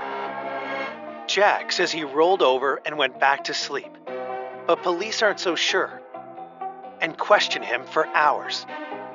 Finally, Jack broke into tears, and he said he regretted that, but he didn't go to the door because what happened might not have happened had he done that.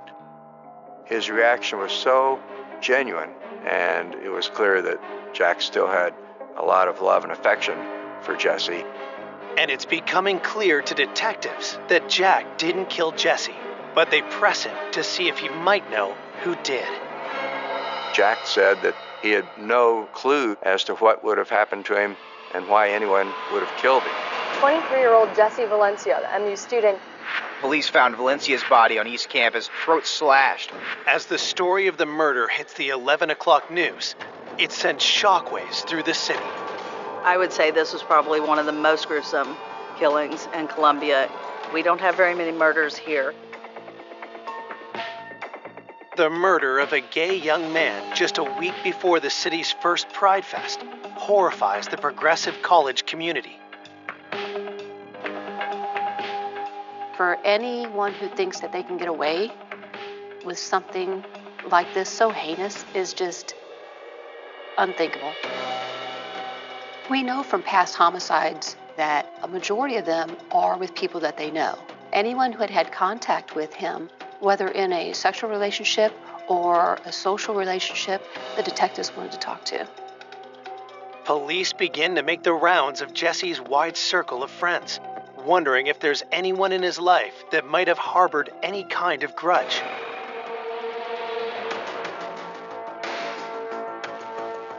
One name they hear over and over is Zev Feintuck, a student that Jesse had met 2 weeks earlier at a political rally. Jesse's friends had said, oh, maybe it was this guy because he didn't seem quite normal. There was something that made him a little bit different from other people. Several of Jesse's friends, they said that Zev wasn't comfortable in his own skin and that he had a lot of issues with being himself. There was some contention whether Zev and Jesse were having a romantic relationship. They were spending a lot of time together. Rumors about the two young men had been swirling, and after Jesse was murdered, the gossip about Zev began to take a sinister tone. Somebody saw someone matching his description, looking disheveled, and crying, walking down the street the morning of the murder, and a car he was known to drive was seen in that area. That's when the detectives started looking towards him and started talking with him and seeing what he had to say. Detectives call Zev down to the station, but he denies that the rumors about him and Jesse are true. Zev said they'd never had a sexual relationship, but they were friends. Then Zev would come over and he'd hang out with him. Police questioned Zev about where he was between 3 and 5 a.m. His alibi was I was home sleeping. He was a young man who still lived with his parents. They subject Zev to a voice stress analysis test to see if he is telling the truth. It showed untruthful, so deceitful. That did seem to be some evidence of guilt. Detectives quickly follow up with a visit to his parents, but they confirm that their son was home all night. Zev's parents had said that when Zev would leave, he would always go through the garage door to get to the car, and so it made a big racket. They would have awakened his parents, and they said there's no way that he would have left that night. It seemed like he did have an alibi. With Zev Feintuck discounted as a suspect, detectives continue to piece together the last hours of Jesse Valencia's life. The detectives were talking with several of the friends of Jesse Valencia to see where he was on the evening and early morning hours that this occurred. Police learned that Jesse had gone to a party at a friend's house around 11 p.m. on the night he was killed. Some friends of Jesse said that Friday night, Jesse was at a party with a young man named Ed McDevitt. Ed McDevitt was somebody Jesse had just met. Ed was a chef in town. They had met just a couple of nights before and had started a relationship very quickly. Jesse's friends tell police that the two men left the party together, heading in the direction of Jesse's house. And that was around 3 o'clock in the morning on the last night of Jesse's life. It appears as though Ed McDevitt might have been the last person to see Jesse alive. And it was possible Ed McDevitt went home with Jesse and then killed him.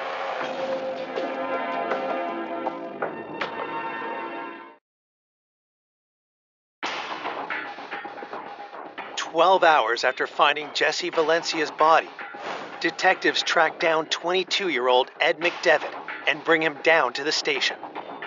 Jesse had met Ed McDevitt 2 days before his death and invited Ed to come home with him on that Friday night, the last night of Jesse's life, so he became a suspect at that point. But Ed claims that he and Jesse went their separate ways soon after they left the party. And he was talking with Jesse on the phone at the time he was walking home on the last night of Jesse's life. Ed says that his roommate was up when he arrived home and invites detectives over to talk to him themselves. There's nothing found when they searched his home, and everything Ed McDevitt told the officers, they could verify by looking at his cell phone records, by talking to his roommate, and at that point, investigators let him go.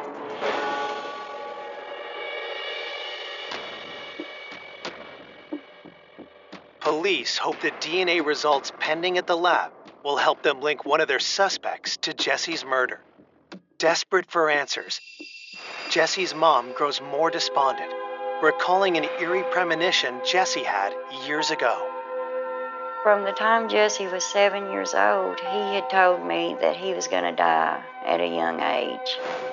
He said, "I'm going to die at a young age, and I love all of you, and I always will love you, but I'll be okay." He would always end it with, "I'll be okay." And of course I got emotional and upset over it, but he said, "We've got to make the most of what time I'm here."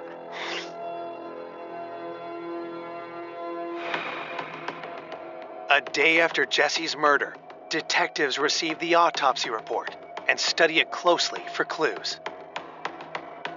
The medical examiner concluded that Jesse had been murdered in the area of 3, 4, 5 o'clock in the morning. The cut to his neck was the only knife wound, and it was the cause of death. And it was so deep, the blade of the knife had also nicked the spine. The lack of defense wounds suggests that Jesse had been taken by surprise. The most mysterious thing was that across his breastbone there were bruises, and in the middle of his back between his shoulder blade there were bruises. The evidence suggests that Jesse was easily overpowered in the vicious attack. Investigators hope that additional lab work will reveal even more and point to a killer. There were fingernail scrapings collected during the autopsy, and also some hairs were found on his chest, and that was sent to the crime lab for analysis. Until the crime lab turns up DNA, police have no choice but to move on to their next lead. A lot of Jesse's friends were being brought in, they were giving evidence, they were helping out with information. One of those friends is a fellow student named Andy. Andy Schermerhorn was a young man who had what they called a friends with benefits arrangement with Jesse. Andy was out of town the night Jesse was killed. But the day after the murder, he comes forward to share a shocking story. Andy Schermerhorn told the investigating detectives that Jesse was having sex with a Columbia police officer. He was having a relationship with an officer. I was surprised. Andy nervously reveals an encounter 3 weeks prior at Jesse's apartment. Andy Schermerhorn said that on May 14th, he had been at Jesse's home at night, and there was a knock at the door. Jesse went to the door, and a uniformed police officer was there. And Jesse said, "It's okay, oh, it's okay, he's cool, he's cool." According to Andy, the officer took off his gun belt, and the next thing Andy knew, the three of them were fooling around.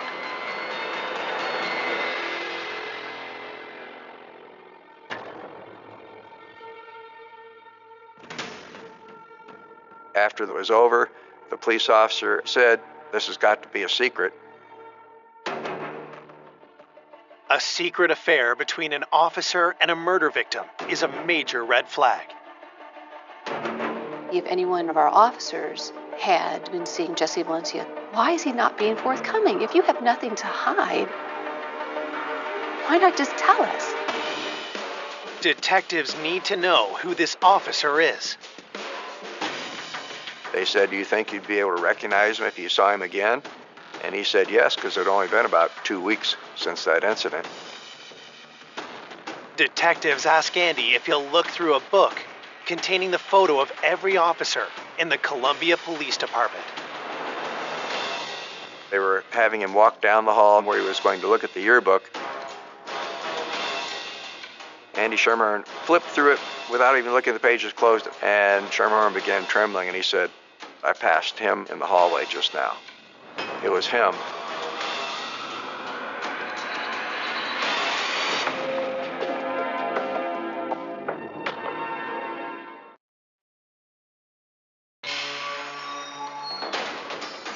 The day after the murder of Jesse Valencia, detectives in Columbia, Missouri learned that he was allegedly having a relationship with a local police officer. Jesse's friend Andy Schermerhorn told the investigating detectives that he was an eyewitness to this sexual activity. Schermerhorn began trembling, and he said, "It was him that I passed in the hallway just now." And that was Stephen Arthur Rios. Steven Rios' commander believes Andy must be mistaken about the officer's identity. When the detectives told me that maybe Steve had been having a relationship with the victim, I told the detectives, "You're absolutely wrong. He was married to a wonderful young lady, and they had just had their first child." Schwartz knows the 27-year-old Rios well. The 5-year veteran is one of the department's rising young stars. Steve was very outgoing. He communicated well, very ambitious. He was a young officer who was on his way up in the department because he was a go-getter and a very popular officer. Detectives don't know if Andy is telling the truth, but they're certainly anxious to get Rios' side of the story. If he was having a relationship, that does not mean that he had killed Jesse Valencia. Rios is out of town for a couple of days on a camping trip with coworkers. So they begin tracing Rios' steps the day Jesse's body was found. He went in for his work shift later in the afternoon, like he normally did, and at that point, the body had been found. The sergeant on duty that day had told me that Rios was coming to the scene to help identify the body. He had contacted the on-duty sergeant, but said he could help. Rios said that I met Jesse Valencia when I gave him a ticket back on April 18th. Investigators pull a copy of the incident report to see if it backs up Rios' story. April 18th of 2004, some friends of Jesse's were having a party, and the party kept getting loud, and the police showed up to get them to quiet down. And Jesse, this intelligent pre-law major, said, "What's your probable cause?" Well, that got him arrested, and Steven Rios gave him a municipal court summons for obstructing a governmental operation. A call to Jesse's mother corroborates the report. Jesse told me that when he was arrested, that the cop that drove him down to the jail was really nice and that he talked to him all the way down to the station.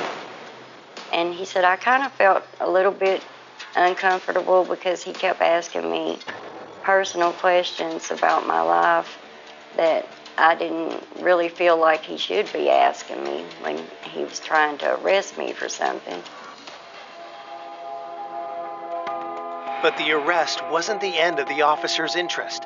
The very next day, he turned up at Jesse's apartment.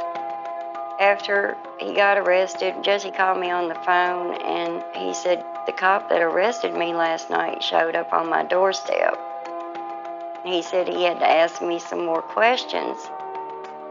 But the questions he was asking Jesse were more of a personal nature. They went out a few times after that, and he would come to Jesse's apartment and just show up unannounced, even when he was in uniform. Linda doesn't know much more than that, but thinks that Jesse's friend Joan Sheridan might. When they track her down 2 days after the murder, Joan confirms that Jesse saw the officer more than once after the arrest. He had told her that the officer would typically come by sometime after 3 o'clock and before 6 o'clock in the morning, just for sex, and then leave. Joan reveals that she got a close-up look at the officer one night when he showed up at Jesse's place. They showed her a photo lineup, and she was able to pick the person that came by to Jesse's apartment that night. And it was Steven Rios. Detectives now have more evidence that Rios was having a scandalous relationship with Jesse. And when they hear what Joan says next, they suspect he may also have a motive for murder.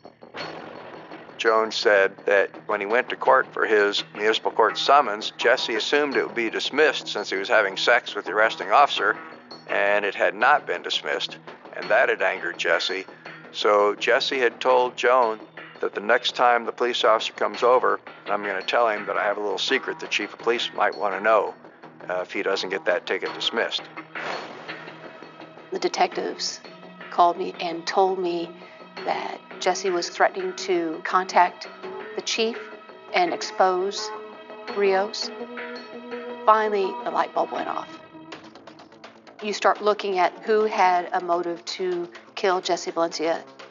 Rios was very worried about his job. He was very worried about his reputation. He would be very devastated. He would be embarrassed by this information coming out. That's when Rios became the suspect.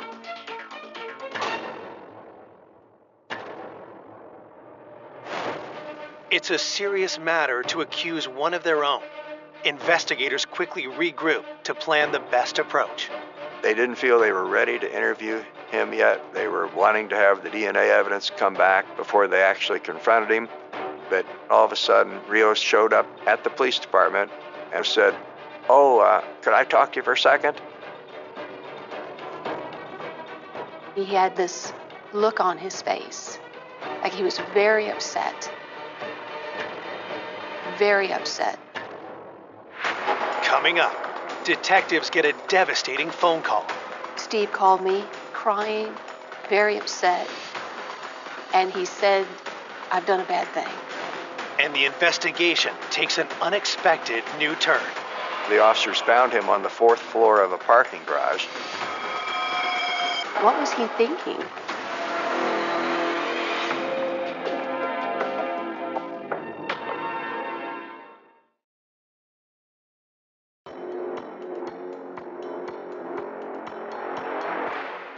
Detectives investigating the murder of college student Jesse Valencia are preparing to confront their suspect, police officer Steven Rios. But Rios goes on the offensive first. Rios said he was hearing from other people that Jesse was having an affair with a Columbia police officer. And I just wanted you to know that I did give him a ticket, but that's the only contact I had with him, and it's certainly not me. But detectives tell him flat out that they've heard a different story. They said, we've talked to a woman who said that she was at Jesse's apartment one night when you showed up. Rios sat there for a minute, and then Rios said, well, you know what, we did become social friends, but it never became anything like a sexual relationship. They said, we've talked to another young man who says he was actually having sex with Jesse, and you came by that night and actually came in and joined them on the bed.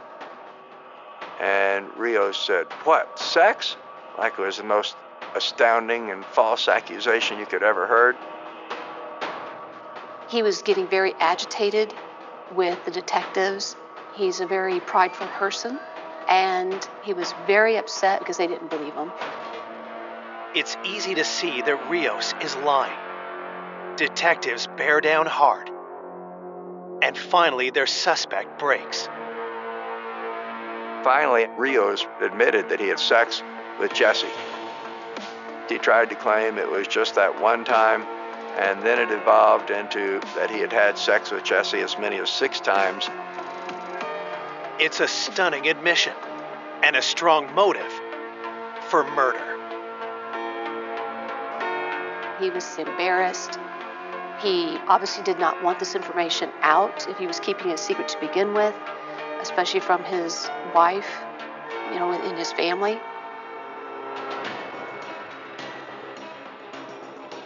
Police may not have the physical evidence to prove that Rios is a killer, but they do have something that's almost as good. We were able to prove that he was lying. There's an old saying in law enforcement that a lie, a provable lie, is the next best thing to a confession. And Steven Rios was caught in lots of provable lies. But detectives aren't finished interrogating their suspect. They ask for his whereabouts the night that Jesse was killed. He said he had been at work and he got off at 3 o'clock in the morning like he normally did. And he said that night He'd gone onto the rooftop of the parking garage with a few other officers, and they had drank a few beers before they went home.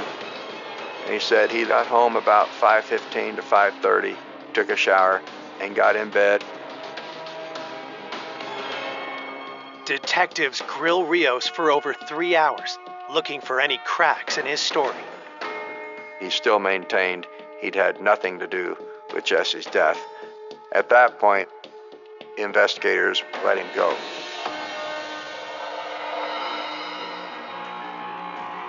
He was definitely a suspect, but the question remained, can we prove it beyond a reasonable doubt?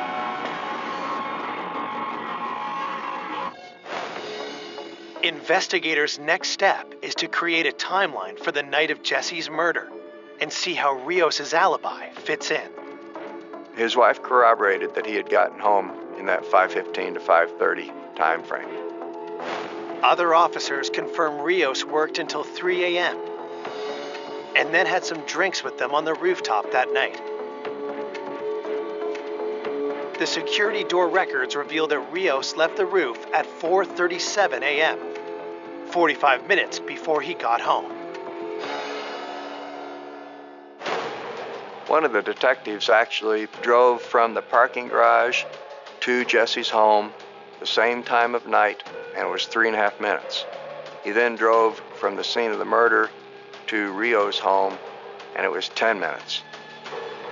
This gave a window of time of 20 to 30 minutes that were potentially unaccounted for at the time that Jesse Valencia was apparently killed. And this gave us a timeline that could show that Rios could have done this murder within that time.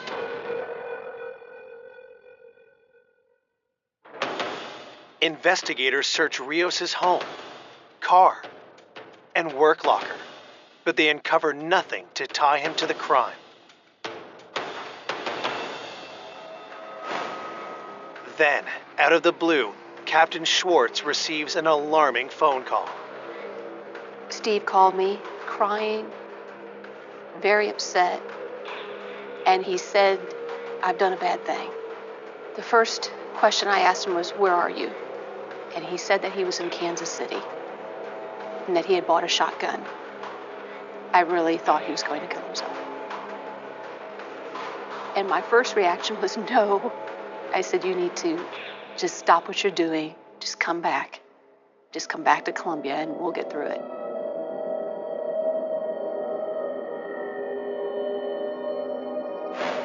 Captain Schwartz is able to talk Rios into driving the 150 miles back home, where police take him into custody. Still wasn't under arrest, but he was put on a 96-hour hold for an involuntary commitment to a mental facility, just for observation to make sure that he wouldn't kill himself. But Stephen Rios is still despondent. He manages to evade hospital security, and soon the entire Columbia police force is on alert. I got a phone call that Steve had escaped and was on top of the parking garage, threatening suicide. One of the officers found him on the 4th floor of a parking garage, and Rios climbed up on the wall, claiming he was going to jump. When they called me and said he's on top of the garage, he's threatening suicide, what was he doing? What was he thinking?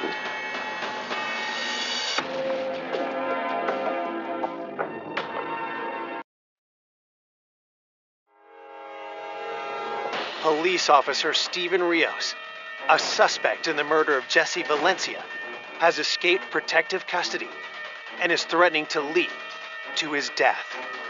This is one of the busiest parts of campus. It's about 7 o'clock at night. He goes to the roof of the parking garage, starts threatening to jump. There's a crowd below. There are people watching this. People are videotaping this, taking pictures. It's bizarre. Police arrive on the scene to try to talk Rios off the ledge. All I could think of was, here we go again. Why are you putting everyone through this?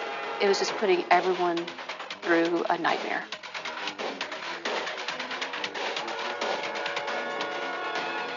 After a tense 45-minute standoff, they finally managed to talk Rios back from the brink. He was taken back into custody and again put into a mental facility and put on a suicide watch while we were finishing our investigation to determine whether or not he would be charged with Jesse's murder. 3 weeks after Jesse's murder, the analysis of the hairs found on Jesse's chest give police the evidence they need to charge Rios with the crime. They were able to say the persons who left those hairs on Jesse's chest, limb hairs that would have come from somebody's arm, those hairs matched to Stephen Rios. And that's when we realized that they teach Columbia police officers at the training academy how to administer a chokehold, and that cuts off the blood flow to the brain and renders a person unconscious in 3 to 8 seconds. That could account for these limb hairs in addition to the bruises that went across the front of his chest and in the middle of his back.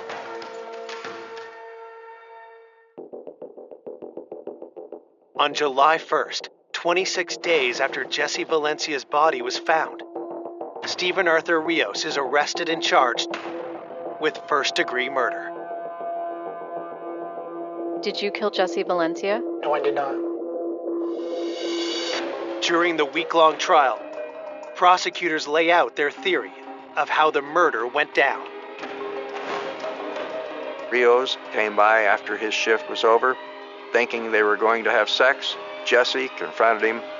Jesse was threatening to contact the chief and expose Rios. And he knew his career and his happy marriage would probably be over. And that had angered Rios. The neighbor heard this argument going on, and Jesse's yelling, "Stop it, stop it." Jesse then, clad only in his shorts and barefoot, ran out, being chased by Stephen Rios. The Stephen Rios caught him from behind and choked him into unconsciousness, put him on the ground, cut his throat, and that's what I believe happened in the last minutes of Jesse Valencia's life.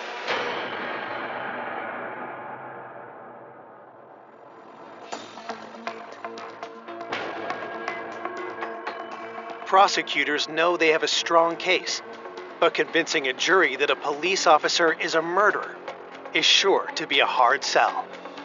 If even one of the 12 jurors feels like it's not the person, then you have a hung jury or a not guilty verdict. After 8 long hours, the jury returns with a verdict. The jury finds the defendant, Stephen Arthur Rios, guilty of murder in the second degree. I did feel a great sense of relief and even pride when the case was over and Stephen Rios had not gotten away with murder. Stephen Arthur Rios receives a sentence of life in prison for the slaying of Jesse Valencia. I don't feel like that Jesse really got justice because I wanted the death penalty for him. He took my whole life away from me. Anytime you have an officer who has done a heinous type act like this and taken someone's life, it is a huge stain. And for law enforcement everywhere.